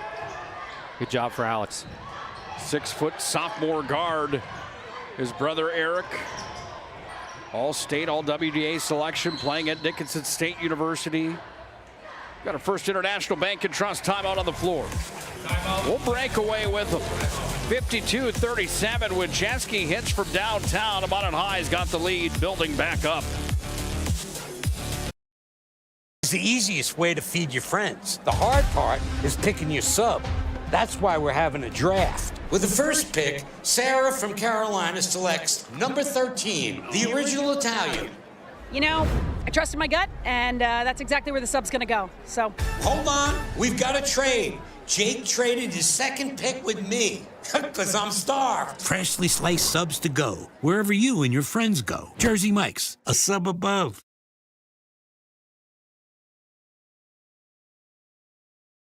Engineers at Ackerman Esvold have been enhancing everyday life. From response times to commute times, we've helped create critical infrastructure, enhancing highway safety, flood protection, and public education. And we're no stranger to enhancing fun, family outings, and even game time. Ackerman Esvold, working to enhance your everyday life. Tonight's game on the PSP Network. Powered and delivered by our friends at Northern Plains Heating and Air. No other choice to seal your heating and air game. The Northern Plains Heating and Air. They bring you tonight's contest. Along with our friends at Planet Pizza. I wouldn't mind heading into Planet Pizza tonight or Sports on Tap for one of those Blue Buffalo pizzas after the ball game. Great atmosphere too. All the TVs, college football's on. It's a good time. Vigastad off to the ServPro free throw line, 50% from the stripe on the season. No luck on that attempt. 2 points total in the ball game for Vigastad. That's just Drew Jordan's first foul as well. Second one does drop for the 6'8" sophomore. Big thanks to Logan Dean tonight running the cameras for us here on the PSP Network. Glad to have you aboard, partner. Thanks for all you do for us here. Yeah, Logan's the man. One-on-one, who do you think wins, you or Logan, in the game of basketball? Only one way to find out, Logan. Lace him up after this game. Oh, Trueblood just got whacked to the face from the pass from Gunville. Little miscommunication there. Guaranteeing that won't happen again as Trueblood couldn't have felt very good. He's reaching for blood right now. Also here as Gunville sent a rocket to him. Yeah, that one didn't look very good. Minot North getting a little stagnant now offensively. 8 seconds on the shot clock. Got to go towards the hoop. Reed Fox back up top. Work back inside. They're going to cough the basketball up. Shot clock violation. And Minot will get the ball back. Good defense there by number 20, Winchesky. Got the block, forced it out of bounds, and there you see the shot clock expire. Prime time every Wednesday night on the PSP Network. Dallas Hansen, Bryce Gutnick, and Owen Patterson bring it to you. Brought to you by Spas Etc., Magic City Home Leisure, AE Construction Management. Jeremy Brandt and Ellie Laskowski were on this week. You can find those on the YouTube channel for PSP Network. That kid works hard, doesn't he? Drew Jordan's got 2 more. That's 14 now in the ball game, almost to his 17-point per night quota. He just willed that one towards the hoop, Nick, and that's what he does all the time. He's not the most special player, but he's got the best heart and he's got the best work ethic. How about Bachmeyer? Talk about in the trenches. Bachmeyer using the muscle in deep. Bachmeyer has 10 now in the contest. Lead cut to 14. And I like that Drew Hischland's going with Creed a little bit here. He's giving him some good time. And wow, nice play by Ludwig. Logan Ludwig with 4 now in the ball game. Handling for Minot North. That's Bennett Flavin wearing number 1 here for the Sentinels. High foul, number 33, Logan Ludwig. Foul was charged on Ludwig. And Ludwig's going to know that he, you just can't jump over it. And he doesn't think he fouled him right there. And I get it. He's out there hustling. Game's coming a little fast, but just play down. And if you have to front him a little bit, front him, three-quarter court him. But now you put yourself in a good position here defensively. There you go, Logan. Oh, got the foul though. Bachmeyer working hard inside. Bachmeyer draws the foul on the play. You look at what Minot High did last year. They went 18-6 overall. They did not qualify for the state tournament. Imagine only having a 6-loss season and not being one of the top 4 in the league. If that doesn't tell you how strong the WDA is, I don't know what does. Bachmeyer drops that one in. And that's what makes the WDA so special and so much fun, Nick, is you get that every year. I mean, last year it was, like you said, Dickinson High, they somehow, they a talented team, they get in the state tournament. Minot High ends up sitting at home, and that's why people love the game of basketball. You just never know. Any given night, anything can happen. Minot High's got more state titles than any other program in North Dakota. They've got 19 of those. Look at Creed Fox down there. Get after it, young man. Fouls Trueblood, however, on the play. Easy name to remember, Nick, because Creed is our favorite band. Correct me if I'm wrong there. Can you take me higher, yes or no, Dallas? That's the question here tonight. Yes. I've been on a Creed kick big time. How about Trueblood? Arms wide open on that play, and the ball comes back. I like it. Into the possession here of Thomas. Now Thomas, one-hander. Off the mark, no. Now Trueblood with the basketball. Behind the back, got it back over to Shanahan. Up top for Winchesky. Here's Gunville in the corner. Now Trueblood. Trueblood down to the block, puts it off the glass and in. How do you defend that? There's just no way. Yeah, Oakley Trueblood having himself another big ball game here tonight. And he's kind of growing up in front of our eyes, if you will, Nick. And we saw at the beginning of the year he's a little hesitant, a little shy, but now he's starting to take games over, and that's just going to continue to get better and better. Shanahan underneath. Trueblood takes one last breath and drops it in. Oh, you are on a fire, my friend. Good job with the Creed reference, but a credit to the back screen there, and Minot High's offense starting to click. 19-point game already, Nick. If you're a Minot North fan, you got to start getting some buckets here. Blickery's going to have to get a few looks. Here's Bachmeyer down to the block. Oh, Shanahan blocked him on the play. It's 1-on-3 and deep. And now there's a foul charged here. And two shots are coming after the foul is going to be charged on number 21, Taven Archer. Half the gym booed, half the gym cheered. I mean, this is the rivalry again, and that Bachmeyer just shows why he's becoming one of the better players when it's block to block. He relentless, fearless, acts towards rebounding and just getting those big shots. And he got blocked twice there. He's still stuck with the play. 1 for 2 now from the Serpro free throw line for Bachmeyer. Big thanks again to Farstead Oil for bringing you tonight's ball game along with Bones barbecue sauce. Bachmeyer's shot does not count. There's a lane violation here. I believe it was Blickery maybe that was out of position when that shot was fired, so the bucket didn't count. Jumped the gun there a little bit, and now they're going to have Gunville take over the one spot and have this set play come out from Minot High. Drew Jordan back over here to Shanahan. Now Trueblood, that was about to be a Daly's dime. Puts it up and in. Count the bucket for Trueblood. Okay, so you miss the alley-oop, but then you still gather yourself, power up, young man, and goes up, absorbs contact for the hoop and the harm. How about that? Oakley Trueblood is here, and he's here to stay. Talk about the prospects in North Dakota. When you've got size like Trueblood has, it's one thing. When you've got the ability to shoot from deep and the basketball sense, the knowledge to play the way that he does, that defensive prowess as well. I mean, he's been talked about for the last couple of years. What is it about his game that needs the most work? Do you think Dallas, is there a knock on him right now? Is it filling that size out maybe a bit more? Would that be the only thing? It's got to be when other players play as physical with him, like he plays, like you saw in the Bismarck High game. People try to bump and grind him a little bit, and he's just going to have to learn. That's going to happen a lot, specifically when he goes to play collegiately. He's just going to have to learn to absorb some of that contact, and that'll come with time. But Nick, the thing I like about Oakman is if you want to win in the winter, you got to play in the summer. And he plays a lot of basketball in the summer, and that's kudos to him. It's starting to show right now. But the one thing that I would say to him is just start to feel that you're going to get some of that pressure. It's going to fall on your shoulders, win or lose. You're going to be at the forefront.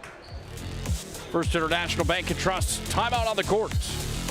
Minot High on 63-41 on the BNC Bank scoreboard.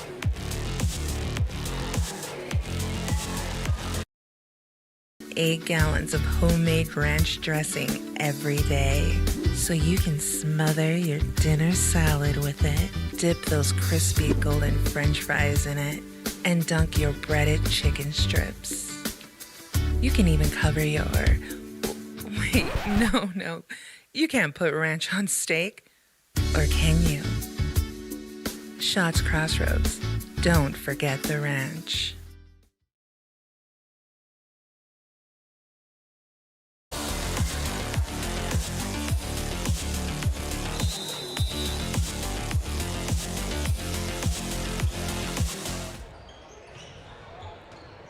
Minot State University bringing you the 16th Street Rivalry tonight here from Minot North High School, and Blickery lays it off the glass and in. His first points of the second half. He's got 9 now in the ballgame. Yeah, he's been a little quiet here in this one. Surprised that's just his first one. I mean, we're talking about a kid that averages 15 a game. Oh, hard collision there. Kayshawn Taylor, the sophomore, went up. They're going to get Jordan there. It's going to be a second personal. Drew Jordan, 6'4" junior guard. You start looking at the Minot High lineup in this roster, Dallas, and you see that there isn't a whole lot of seniors listed in this lineup. Archer, the lone senior on the list for Minot High School. Future is definitely bright for Jeremy Brandt. Originally from Max Bass, North Dakota. And he's proud of it. Why wouldn't you be? He had a really good high school career, Coach Brandt did. But no, Nick, you're exactly right. We're talking about a team that's a fresh set of eyes on this new Magi basketball team. Archer's the only one who had some time, and he barely played last year for the Magi. And you're bringing in all these new spirits, all these new kids, and they're gelling well together. And if you're a Minot High fan, have a little patience with them because they can build something special. Blickery drops it in. 67% from the Servpro free throw line here for Blickery.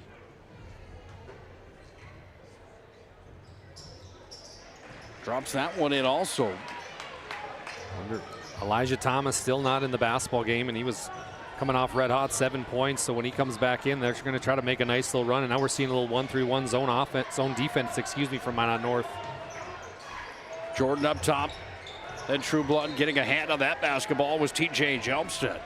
I like the switch up defensively. I really do. I think it's good to throw different looks at teams, and now they're going to face down into a 2-3 zone.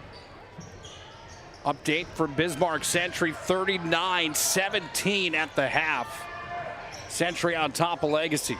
Wow. Trueblood, swoosh.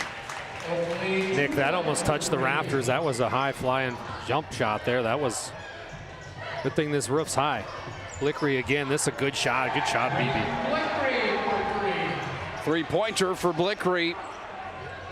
Second three-pointer of the game. That's how he opened up his stat line tonight. And all of a sudden, Blickery is up to 14 in the ballgame. Gunville thought about it. Now he drives the lane, tried to kick it down underneath. Off the hand, then the leg of Logan Ludwig. Minot High in their last 5 has gone 4-1. They've got a 2-game win streak coming into this showdown here tonight. I think one of the big stat lines for me coming in tonight, Dallas, for the Magi and Jeremy Brandt's group was that they're being out-rebounded on the season 38-33 coming into the ballgame. Yeah, and that's a lot of that's due because of that Bismarck High game where Bismarck High got off so many shots, and we know their offense, how they're running gun, but still that's something you're going to want to correct. And right now with the basketball season, Nick, you know this, when you get towards February, you want to know your team's identity. And one of those identities, if you can't rebound, teams are going to know that on the scouting reports. They're going to say, hey, this team is kind of shy around the boards. Let's really attack. And you're going to want to correct that course because that'll really take effect down the way. Gunville way downtown, no. Rebounding effort inside there for Logan Ludwig. Fouled on the play. And that's what they need out of 33. Logan can provide his team a lot of spark, kind of be that energizer bunny off the bench, get some of those offensive rebounds, outlet the basketball, do the little things. You don't have to score all the time if you're Logan. Just help your team out by getting some boards. We touched on this graphic earlier on here tonight, Dallas, where the points per game inside the WDA and the players contributing to this cause. You look at where the team stand. Minot High really with what they've been able to do on the season. They're averaging 80 points per night coming into the showdown, but they've been giving up 75 on the same token. Yeah, and Coach Brandt, one of the things he hangs his hat on is defense, so they're going to get better. They're going to improve. You see it right now. How about that? That was a hard foul, but you see it tonight with him throwing a few different looks at him. You see the zone maybe coming into play here a little bit, maybe some press down the way, but Coach Brandt will get this thing ready to go. And Nick, I have to say, a tip of the cap to Coach Drew Hischlin and the way he got his team ready to go tonight. Everybody and their dog thought this might be a blowout. Well, it hasn't, and his team's played hard, and they're missing a lot of their few key players. Yeah, we talked about that to open the show here this evening. There's Trueblood from the line, by the way, dropping another one in. How about Trueblood in this second half? 5 for 5 for free throws. We talked about at halftime how they weren't shooting specifically well from the free throw line, charity stripe, and make it 6 for 6. So good job there by Oakley. Yeah, Oakley went 2 for 5. Did you mention that in that first half? Yeah, not ideal. Picked up the pace big time here in the second half, without a doubt. Him and Bachmeyer have been just going at it down low. I mean, here we go again. This has been a good matchup, fun matchup. Bachmeyer trying to get the better of the two. Kicks it outside. Jumpstead, yes, sir. Jumpstead, kind of an unorthodox shot, but it goes in. I like it. Kind of it looks like Sean Marion back in the day with that jumper, but gets it to fall. Shanahan. Trueblood down with it. Turnaround jump shot. Oh, he's robbed by the rim on that play. Up from Flavin. Thomas back to Bachmeyer. Between the legs.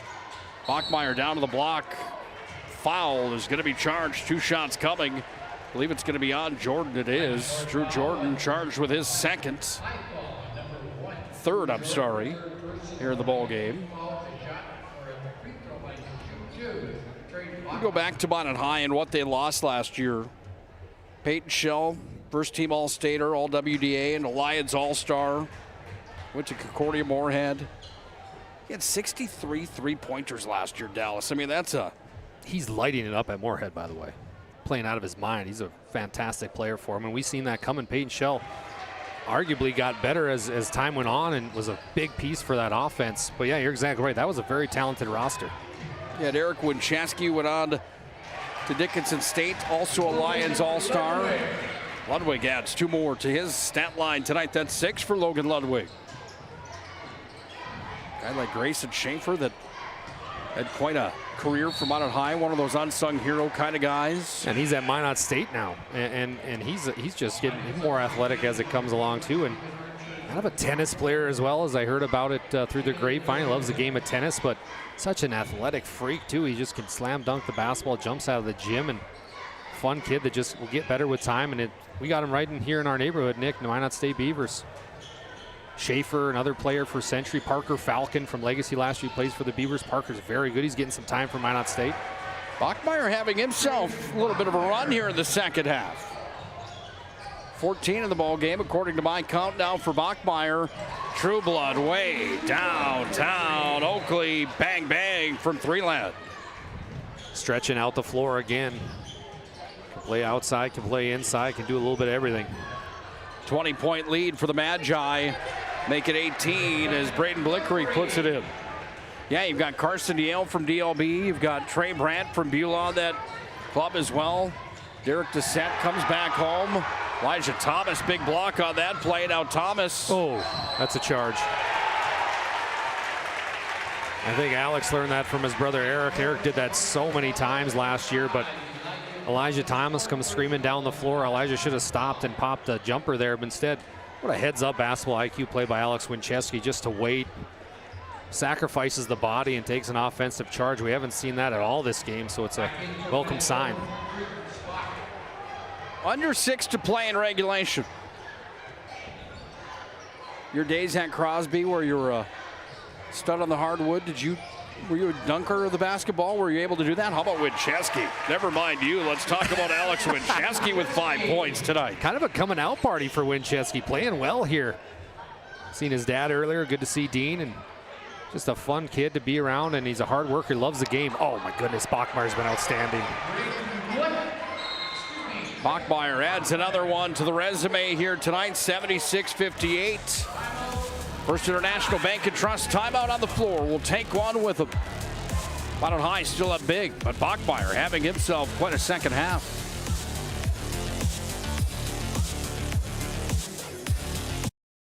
At the same time, or in the same way. But no matter when or how, Verendry Electric Cooperative is there to help power every moment of it in countless ways. Because whenever it starts, one thing is certain: we never stop. Verendry Electric Cooperative is a Touchstone Energy Cooperative, your source for power and information. 76-58. Minot High on top. Nick Holberg, Dallas Hansen on the call tonight. We left everybody on a cliffhanger. Could you throw it down back in your day? We're all dying to know that answer. For the Divide Cameroons, you betcha. And specifically, I could dunk it with a volleyball, but I never got it slam-a-jamma in the game. But you know what? It's been a thing of mine. I want to do it one day. We've been hitting the Y, so it might come yet. Drew Jordan's got 16. He lays it up and in. What do you mean? You never did it with a basketball? You could only do it with a volleyball? That doesn't count. I did it. Okay. We might have to get some old film out here for some PSP prime time. Bachmeier's going to put this film in the vault here tonight. He's had himself a tremendous second half. He's got 18 points in the ball game. He really has, Nick. I mean, you're exactly right, and I like his will. He's not looking up at the scoreboard. He's just saying, I'm going to work, and I like it. 14's played outstanding.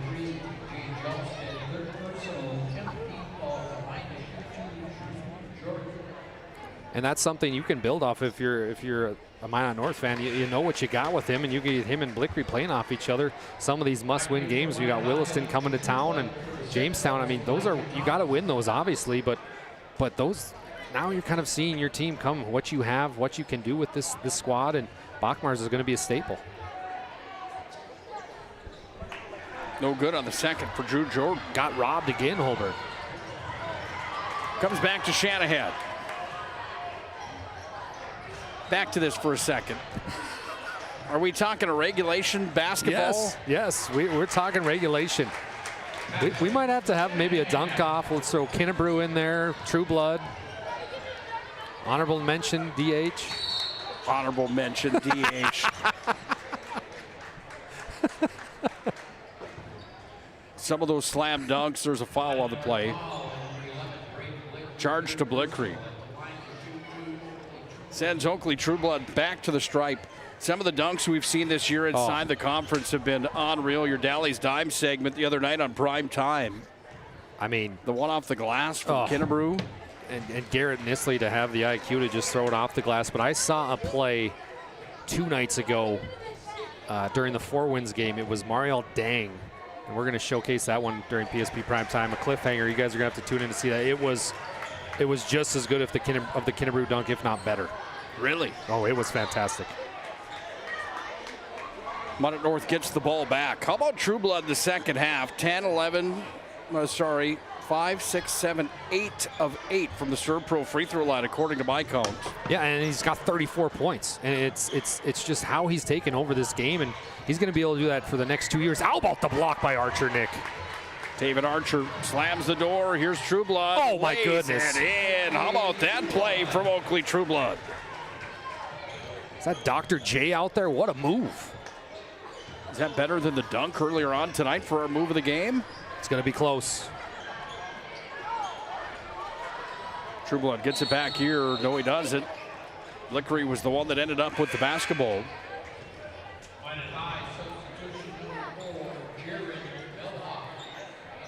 Melhoff getting a little time here. Jaron, the 6'2" junior.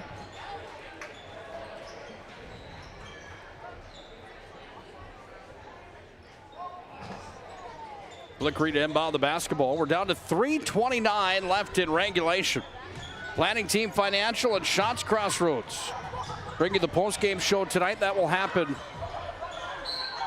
in 3 minutes and 19 seconds when this one is all said and done here tonight. We'll have our MVP of the game brought to you by Sport Clips, home to the MVP haircut experience. We'll also have our move of the game brought to you by Magic City Home Leisure. Magic City Home Leisure, located on South Broadway in the Magic City. Bachmeyer at the stripe. Give him another one from the Serve Pro free throw line. 3 of 6 right now from the Serve Pro free throw line for Bachmeyer. Standing ovation right now for Jelmstead as well as Oakley Trueblood. Oakley Trueblood coming off here for Minot High. It's a pretty big night for him, 34 according to our count.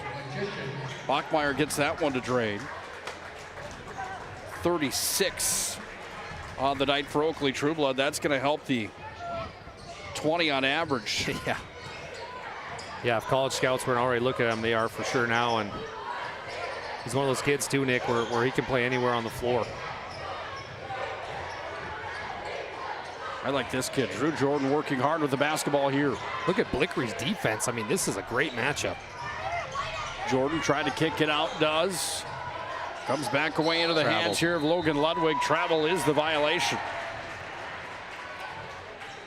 Well, there you see Jeremy Brandt on your screen.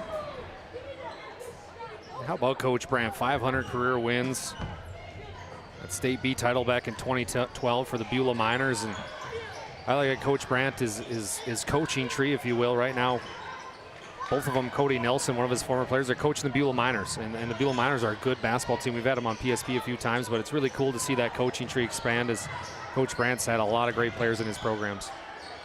You say the other night it's 30 years worth of being the bench boss in high school hoops in North Dakota, or hoops in North Dakota, I should say. And that's hard to do. I mean, we're talking about a grind of a season.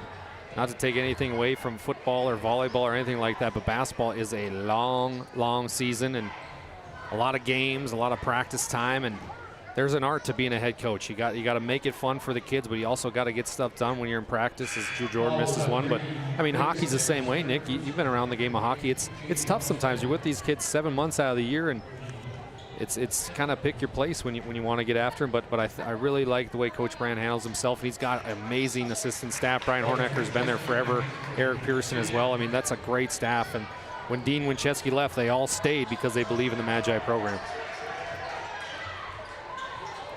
Downtown, Blickery, no. Scrum for the basketball in deep. We talked about it the other night, the conversation we had after prime time with Jeremy Brandt. Bryce Gutnick and I were talking to him. We talked about over 30 years how much times have changed just with the mentality of the young man that he's coached. Social media and the advancements of that, and just the overall change of the landscape. He's done a nice job in 30 years adapting to some of those changes across the board. It's not like it used to be back in the Gene Manson days. I'm not saying that it was Mean Gene by any stretch of the imagination, but back in my time frame, back in the early 2000s, it was just quite a bit different than right now in 2026 with how business is handled. Drew Jordan drops another one in. You're exactly right, Nick, and it's kind of that adapt or die mentality, and you have to adapt to the times and adapt to the kids. And for Coach Brandt to be in this for so long and be able to still be coaching and be relevant and coach at a high level. I mean, let's not forget he was an assistant coach at Minot State for the last few years, but this is a jump up for him, and he's really adapted well. Telling you right now, if Brady Bigestead can find a way to do that more often, he's going to have himself a career. 2 more for the big man and the sophomore for the Sentinels. 88-64. Magi are on top. We're down to the final 92 seconds to play in the ballgame. On the drive, Melhoff stopped in the paint, and now on the run. We go the other direction here. Jace Wentz lays it up. No, he's going to be fouled on the play. These young men right in front of us have had a fun time here tonight, haven't they? That's what makes it fun to come to basketball games. You see how much fun they're having. I mean, these young kids, they're throwing shoes around, hats around. It's a Friday night in Minot. Why not have some fun if you're a young man?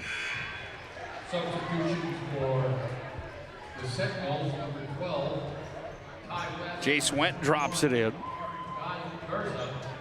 Well, if you ever run for mayor, I think that's probably your slogan right there, my friend. Yeah, I live in Minot now. Might have to. Why not Minot? Reason's the reason, right? Second one's up and in. We're glad to have you here, partner. It's good to be here.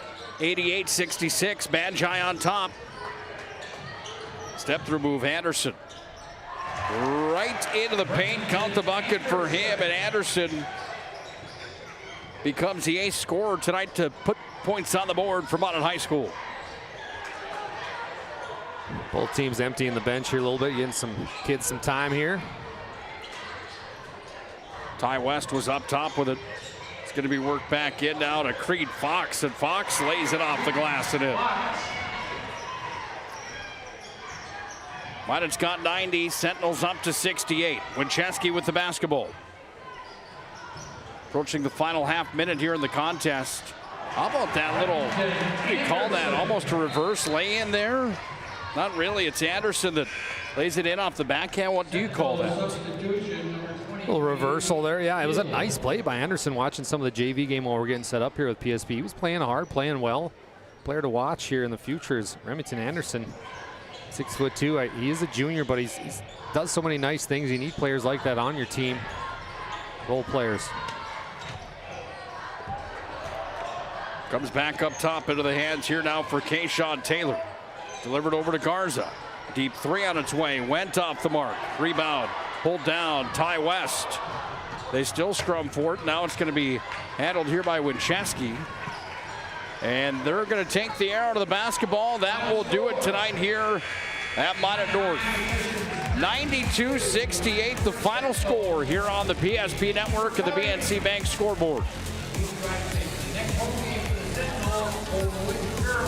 We'll get our MVP of the game up here in the Planning Team Financial and Shots Crossroads post-game show. Just a few moments. Dallas and I will have some time to break this one down. We'll have the full stats and highlights rewind of tonight's contest. The Magi improve to 6-2 overall. They move to 4-1 in the conference. The Sentinels drop to 0-8. Overall, 0-5 in the WDA. We'll break it down. We'll tell you how the Magi got the win when we come back on the Planning Team Financial Shots Crossroads postgame show. PSP Network is proudly brought to you by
Make sure to like and follow PSP Network on all social media platforms. PSP Network is game day. Planning Team Financial and Shots Crossroads post-game show coming your way here from Minot North High School. That's not too loud in your ears, is it? Are you okay? Good. Oakley Trueblood has got the headset on. He's ready to have the conversation here after his Magi. We've got that score backwards for you folks. We do apologize here. Minot High got the win tonight, not vice versa. There you go. Minot High 92, Sentinel 68. Let's bring in our MVP of the game right now, Oakley Trueblood. Quite a night for you tonight, young man. Coming in, we ended up, according to our count, 36 total points here in the ball game. More importantly, I know that you're a team first kind of guy, but for you, how big is a win over Minot North in this 16th Street rivalry here tonight? It's a pretty big thing. We talked about it, how they're going to come out playing as hard as they can against us, wanting to get a win. So coming out there and being able to pick up a win was a pretty big thing. So, yeah. Dallas and I were talking about it on the air tonight. If there's one Achilles heel or one major area that needs a lot of attention right now for Minot High, do you know what that would be? You guys look like you're pretty well-rounded and playing well right now. Definitely probably our defense. We got to lock in and play harder on defense. Our effort on defense is kind of slacking, but Oakley, awesome game tonight. 36 points, outstanding, but it was the free throws in the second half that were outstanding in my mind, how well he shot the ball. But let's be honest, in the first half, Minot North was playing you guys tough. What was the message at halftime that Coach Brandt talked to you guys about and how to kind of right the ship so the second half went better? Just being locking in and committing and playing good defense, talking. We got to communicate because we're getting beat on easy backdoor cuts, back screens, getting wide open three-pointers, wide open layups, just talking and locking in and committing. Talk a little bit about your point guard, Patrick Shanahan. He had a couple dimes to you and just some outstanding passes, specifically in the transition game. What's it like to have a point guard like Patrick? It's pretty amazing being able to go off screen, knowing he'll find you if you're open, but he's also pretty good at getting to the rim and scoring, but usually if you're open in a backdoor cut or something, he'll find you. So, yeah, it's pretty great. I really need to know what the magic answer to this is. I'm a golfer. I like to play golf. Putting's not my thing. For you in the first half, your free throw shooting wasn't probably where you wanted it. What happened at halftime where you came out and just were flawless? You didn't miss in the second half. What's the story there? I don't know. Getting in the locker room and talking to the guys, but locking in and getting to the rim and focusing at the free throw line, definitely. 8 for 8 in the second half. 8 for 8, Oakley. That's what you were. Yeah. Well, I'll focus a little bit more on the on the putting green. I don't think it's anywhere near your free throw abilities here tonight.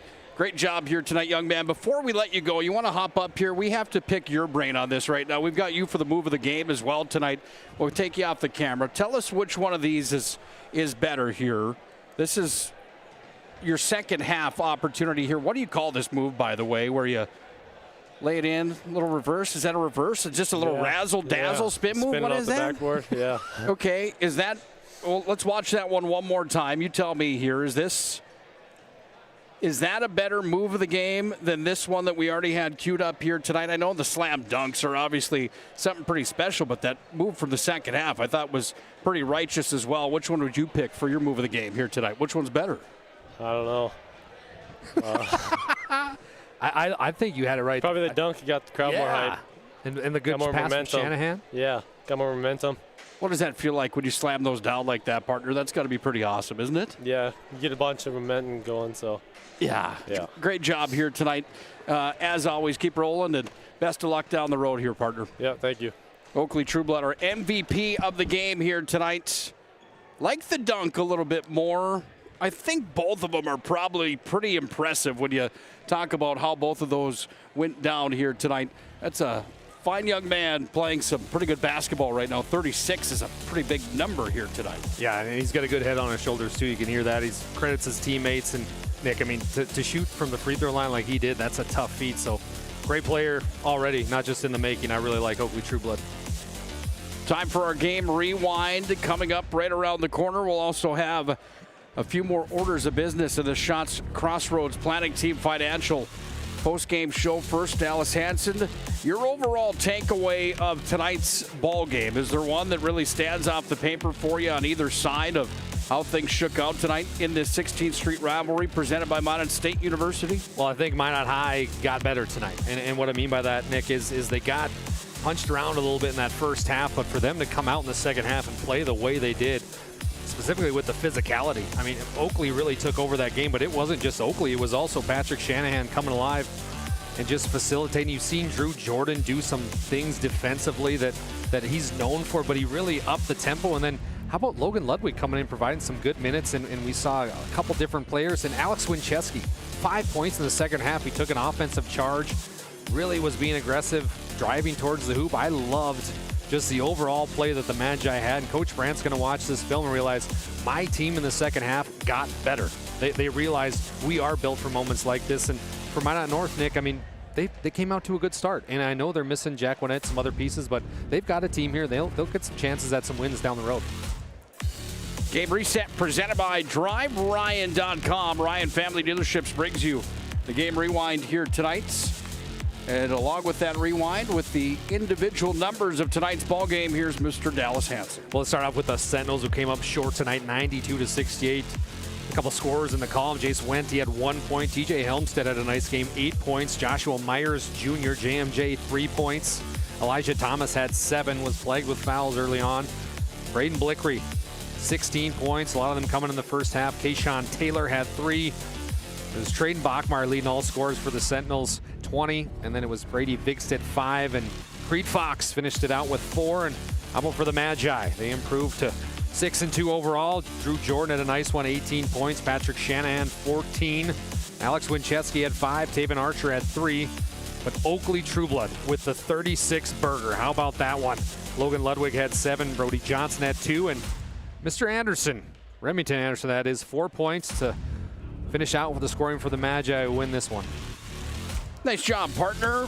Well done tonight. The Magi moved to 6-2 overall, 4-1 inside of conference play. 0-8 now are the Sentinels, 0-4 inside of the WDA. Nobody knows what to call that little move. It's just a little, I mean, it's just dipsy-do? A little dipsy-do. Dipsy-do will do you. What were you saying during Dally's Dimes, the Norwegian accent? Oh, there it is. Oh, there it is. And that's a true thing. We got to replay that sound sometime. Whoever that was, I love you. I love the way you look at the game of basketball. It was a fantastic evening of hoops here tonight. The girls from Minot High get the victory over Minot North here tonight. The boys do the same exact thing. Your closing thoughts on tonight's ball game before we look at the schedule for next week?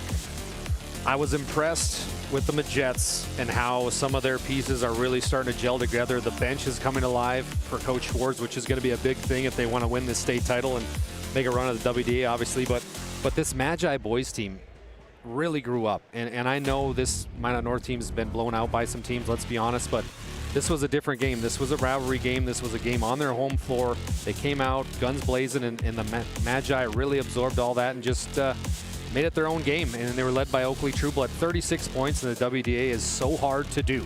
And it was honestly kind of a quiet 36. And I'm very impressed with both the Majettes and the Magi, and it's going to be a fun season here in Minot. Oakley got to pick his own move of the game tonight. It was brought to you by Magic City Home Leisure. Stop in on South Broadway and browse their massive inventory. You'll be glad that you did, because that hot tub in your backyard or basement, garage, wherever you put it, you'll be glad that it's there. Magic City Home Leisure brings you the move of the game tonight. Sport Clips brought you the MVP. Trueblood on the double dip tonight. Sport Clips, home to the MVP haircut experience. I've got the app. It's quick, it's convenient. They do a fantastic job at Sport Clips. Final look at the standings tonight for boys AA basketball in the West Region. Minot moves to 4-1. Dickinson's got themselves a matchup tonight with number 3 Mandan. That's a big contest here tonight that really could have some implications on where these teams are going to end when it's all said and done. We're going to have more action for you next week on the PSP Network. What does that action look like? Well, you're going to see the Magi back on the air on Friday night. They're going to take on Century. That's going to be a monster matchup coming up. And how about Tuesday night? Dickinson versus Minot. That girls matchup probably doesn't have as much riding on it as the boys matchup does, but the boys showdown on Tuesday and Friday night is going to be one that you're going to want to dial into here on the PSP Network, because Minot High School is going to have some pretty good tests right around the corner against 2 teams inside the top 5, according to the media, 2 teams inside the top 4 in the standings coming up. Any of these that you're really looking forward to coming up next week? Well, how about our Bismarck crew? They're going to have a fantastic game as well. Century versus Mandan, boys and girls, that's going to be great as well. And I'm looking forward to also Friday's matchups, Minot High versus Century. That's going to be a huge game for both the girls. That's going to be that's as big as it gets. I mean, that's going to be fantastic, 1 versus 2. And also the boys, that'll be a big one. Can Minot High put up with that physicality that the Century Patriots play with? Should be a fun week next week. Find that full schedule on all of our social media platforms. If you haven't already done so, make sure to like and follow us there. Make sure to hit subscribe on YouTube as well. We can't thank you folks for joining us here tonight. Big thanks to Logan Dean running the camera here tonight. Job well done as always. Big thank you to partner Dallas Hanson. Great job here tonight. That was a lot of fun, wasn't it? Yeah, it was. It's good to have you back, man. I feel like you might have missed a couple of those Creed references that I had in there as well. I'm jamming them all the way home tonight. All the way home. Creed only. Didn't know how to work in my sacrifice. But that's a sacrifice. Yeah, that's got to be one of the tops of all time. Big thanks to all those sponsors. Frankly, without them, we just wouldn't be here. And the biggest thanks of all, as always, goes out to our military men and women. God bless our servicemen and women. God bless our veterans. God bless America. It's a clean sweep for the Magents and the Magi tonight in the boys matchup. 92-68's the final. Oakley Trueblood throws down 36 tonight. What a doozy for him. That does it for the week of broadcasting here this week on the PSP Network. We're going to go and relax on a Saturday and Sunday. Coming up, we'll be right back at it next week with action every single night right here on the PSP Network. For Logan Dean on the production side tonight, my good friend and broadcast partner Dallas Hanson. I'm Nick Holberg signing off from high on top of Minot's North Hill. We hope you have a great night. Have a great weekend. Be safe. And God bless.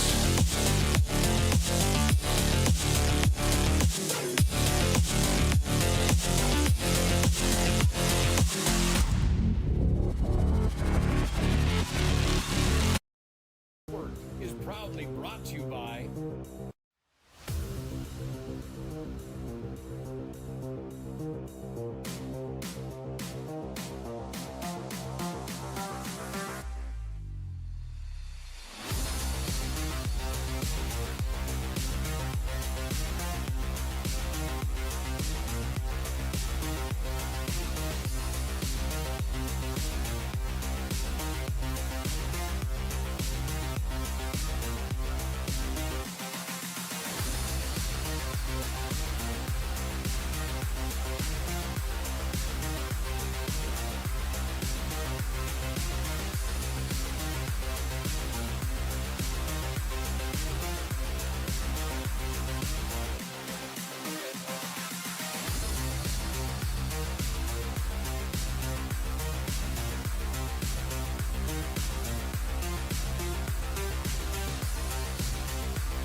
Make sure to like and follow PSP Network on all social media platforms. PSP Network, it's game day. At Ryan Buick GMC, we treat every day like game day. 1.2-liter turbo engine, ultra-wide screen. 1.2-liter turbo engine, ultra-wide screen, on 2. Ready? Ready. We know how to get you in the right vehicle. Blue Canyons, and hut, hut. From the test drive to the handoff, we make every step easy. This season, start your drive at Ryan Buick GMC.